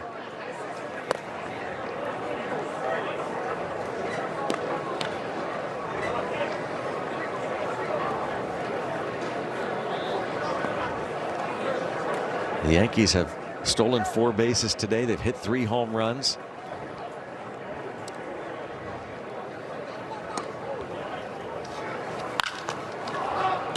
There's a high pop.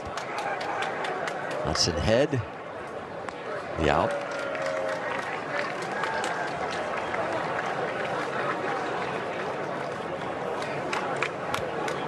And it brings up Jason Dominguez, who is listed as the 2nd best prospect. Hudson Head in the Yankees system. Hudson Head was a prospect. He's only 21, but was a draft pick of the San Diego Padres. And was a key part of the Joe Musgrove trade in January of 2021. Pirates pulled off that trade, and it also involved the New York Mets. They got Endy Rodriguez in the deal. Of course, David Bednar came over from San Diego.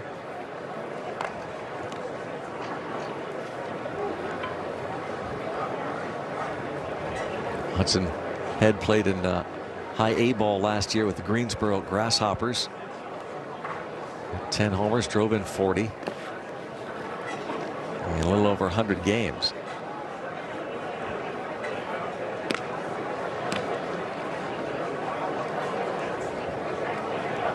Meanwhile, Tyler Chatwood goes to 3-0. There's Hudson Head, San Antonio, Texas native.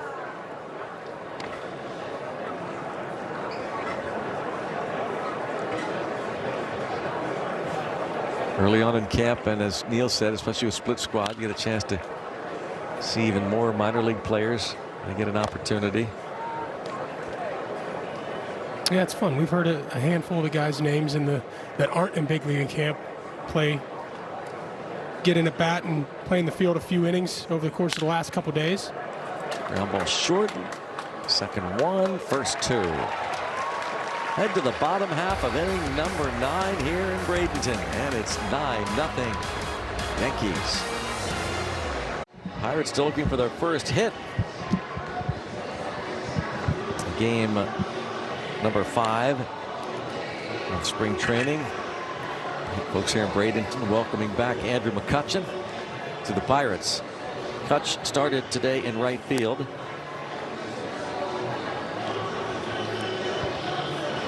And that very popular tiki bar out in right center. The Pirates are tied at 2 in Dunedin right now in the bottom of the 9th against the Toronto Blue Jays. Spring training continues for the Bucks as they will take on the Baltimore Orioles in Sarasota tomorrow. We'll be back on television this Sunday when they host the Twins.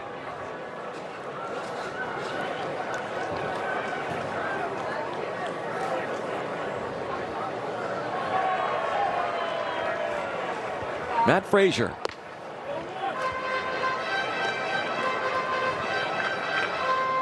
Trying to at least pick up the first hit of the game. Made a nice play in center field. Yeah. 2 innings ago. Seen him in a few games so far this spring. He garnered a lot of attention last spring training. Matt Frazier, this 25-year-old from Fresno. 3rd round pick of the Pirates. Now the University of Arizona. That was 4 years ago. And last year, Double-A Altoona took maybe a step back.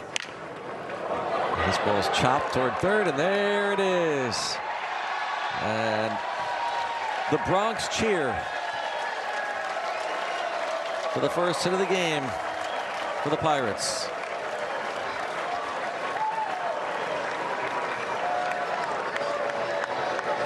Well, it took 2 hours and 19 minutes to get there, but we got one. Usually that's how it works. You know, Pirates have hit some balls hard today. It's right at people. Typically that's the ball that breaks up a no-no. Here's Nick Gonzalez, grounded out his first at bat in the 6th inning. I want to give a shout out courtesy of Randy Miller, who covers the Yankees for the Newark Star Ledger. His dad Terry watching. There's a ground ball. 1-2, double play.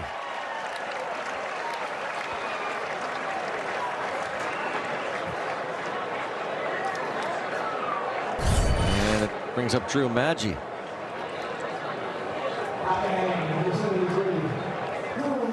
Well, that's pretty deep for a third baseman to catch that ball, but Gonzalez hits it pretty well, so even with the speed he has, he was going to have a tough time beating that out unless the exchange wasn't good at second base.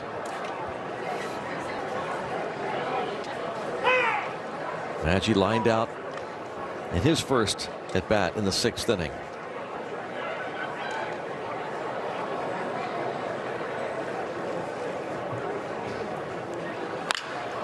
And a fly ball to left. Drew Maggi is going to hit a home run to break up the shutout bid. Drew Maggi, what a fun story. Back in the Pirates organization, in camp as a non-roster invitee. He's never played in the big leagues. A home run here.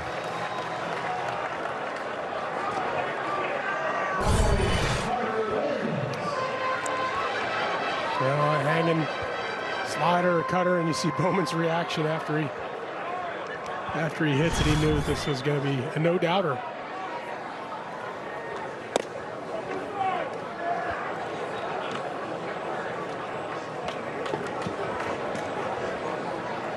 Drew Maggi is living with his uncle down here in Lakewood Ranch in Bradenton. His uncle from Washington, PA. Comes down every year in the winter. Aaron Boone's club. Gives up his first run.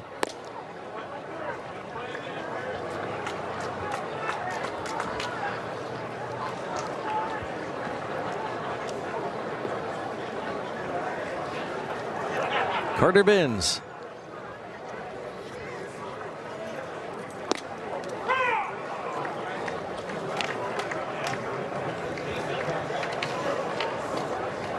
Bucks and pucks tonight. Penguins take on the Lightning up in Tampa. 6:30.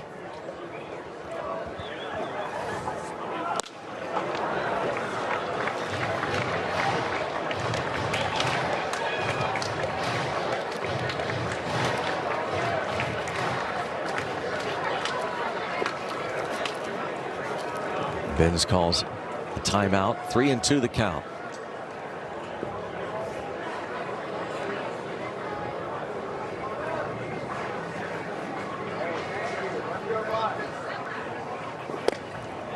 And he will reach.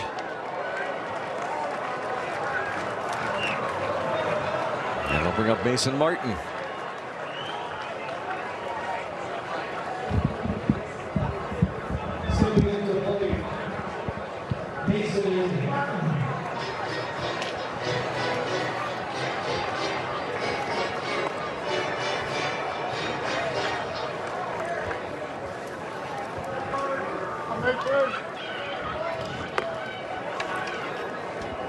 Martin fly to left field in the second. Young Bucks putting some good at-bats together here in the bottom of the ninth. Regardless of the score, that's always good to see.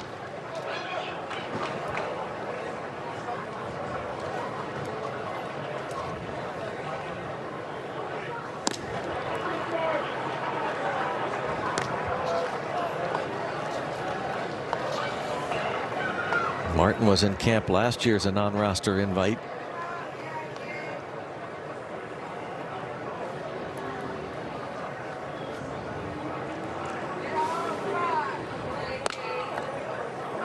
Four years ago at Greensboro, in 82 games, 300 at-bats, Mason Martin hit 23 home runs. Drove in 83 that 2019 season. Split time between Greensboro and Bradenton. He draws the walk from Matt Bowman. Ninth pitcher on the mound this afternoon for New York. And now Malcolm Nunez will pinch hit for Ji-Man Choi.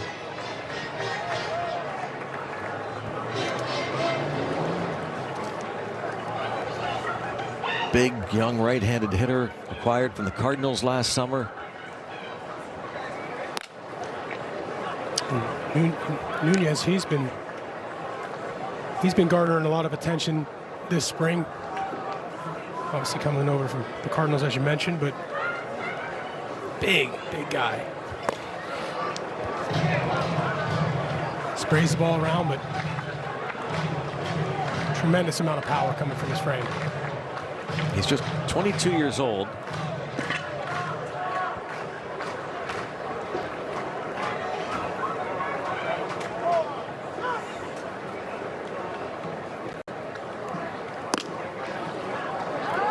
Malcolm Nunez played in 29 games without Tuna after the acquisition last year. Hit 5 homers, drove in 21. He had hit 17 in the Cardinals system in 85 games prior to the acquisition.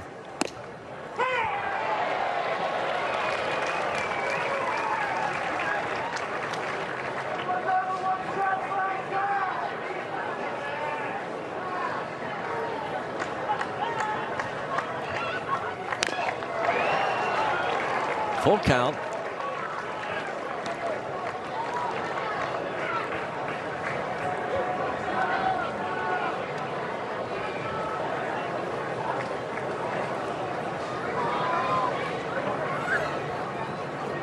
Pirates Jays in Dunedin ending in a 2-2 tie.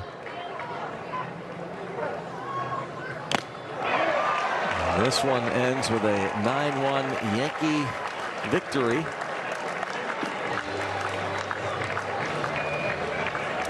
And the Yankees hit 3 homers, including the grand slam in the 9th inning. And they steal 4 bases. Mitch Keller, what'd you think, Neil, of Mitch? Well, he wasn't as sharp as his first time out there. Got 2 innings in today and gave up 3 runs, 3 earned runs, but 4 strikeouts. That was nice to see. Just a couple of mistakes in the middle of the plate that led to a handful of runs for the Yankees. Other than that, pretty decent across the board. Obviously not a lot of offense on the Pirates side, and offense kind of up and down the lineup from the starters and their quote-unquote offensive relievers. But it's spring training, and it's early. We move forward. Getting work in. Getting their work in. Drew Maggi at the home run to break up the shutout bid. He's 3 for 6, by the way, in his first 4 games. Well, once again, our final score, 9-1 Yankees win it. I want to thank Travis Swaggerty, Colin Holderman, Brian Reynolds, Nick Gonzalez, G-Man Choi, and infield coach Mendy Lopez for joining us. For Robbie Smikowski and Neil Walker, Neil's headed north. I'm Greg Brown. Thanks for spending it. Enjoy and watch the Penguins tonight, Neil. I will. Buccos will host the Twins here at Lecom on Sunday. That'll be our next television game. Do you guys want to do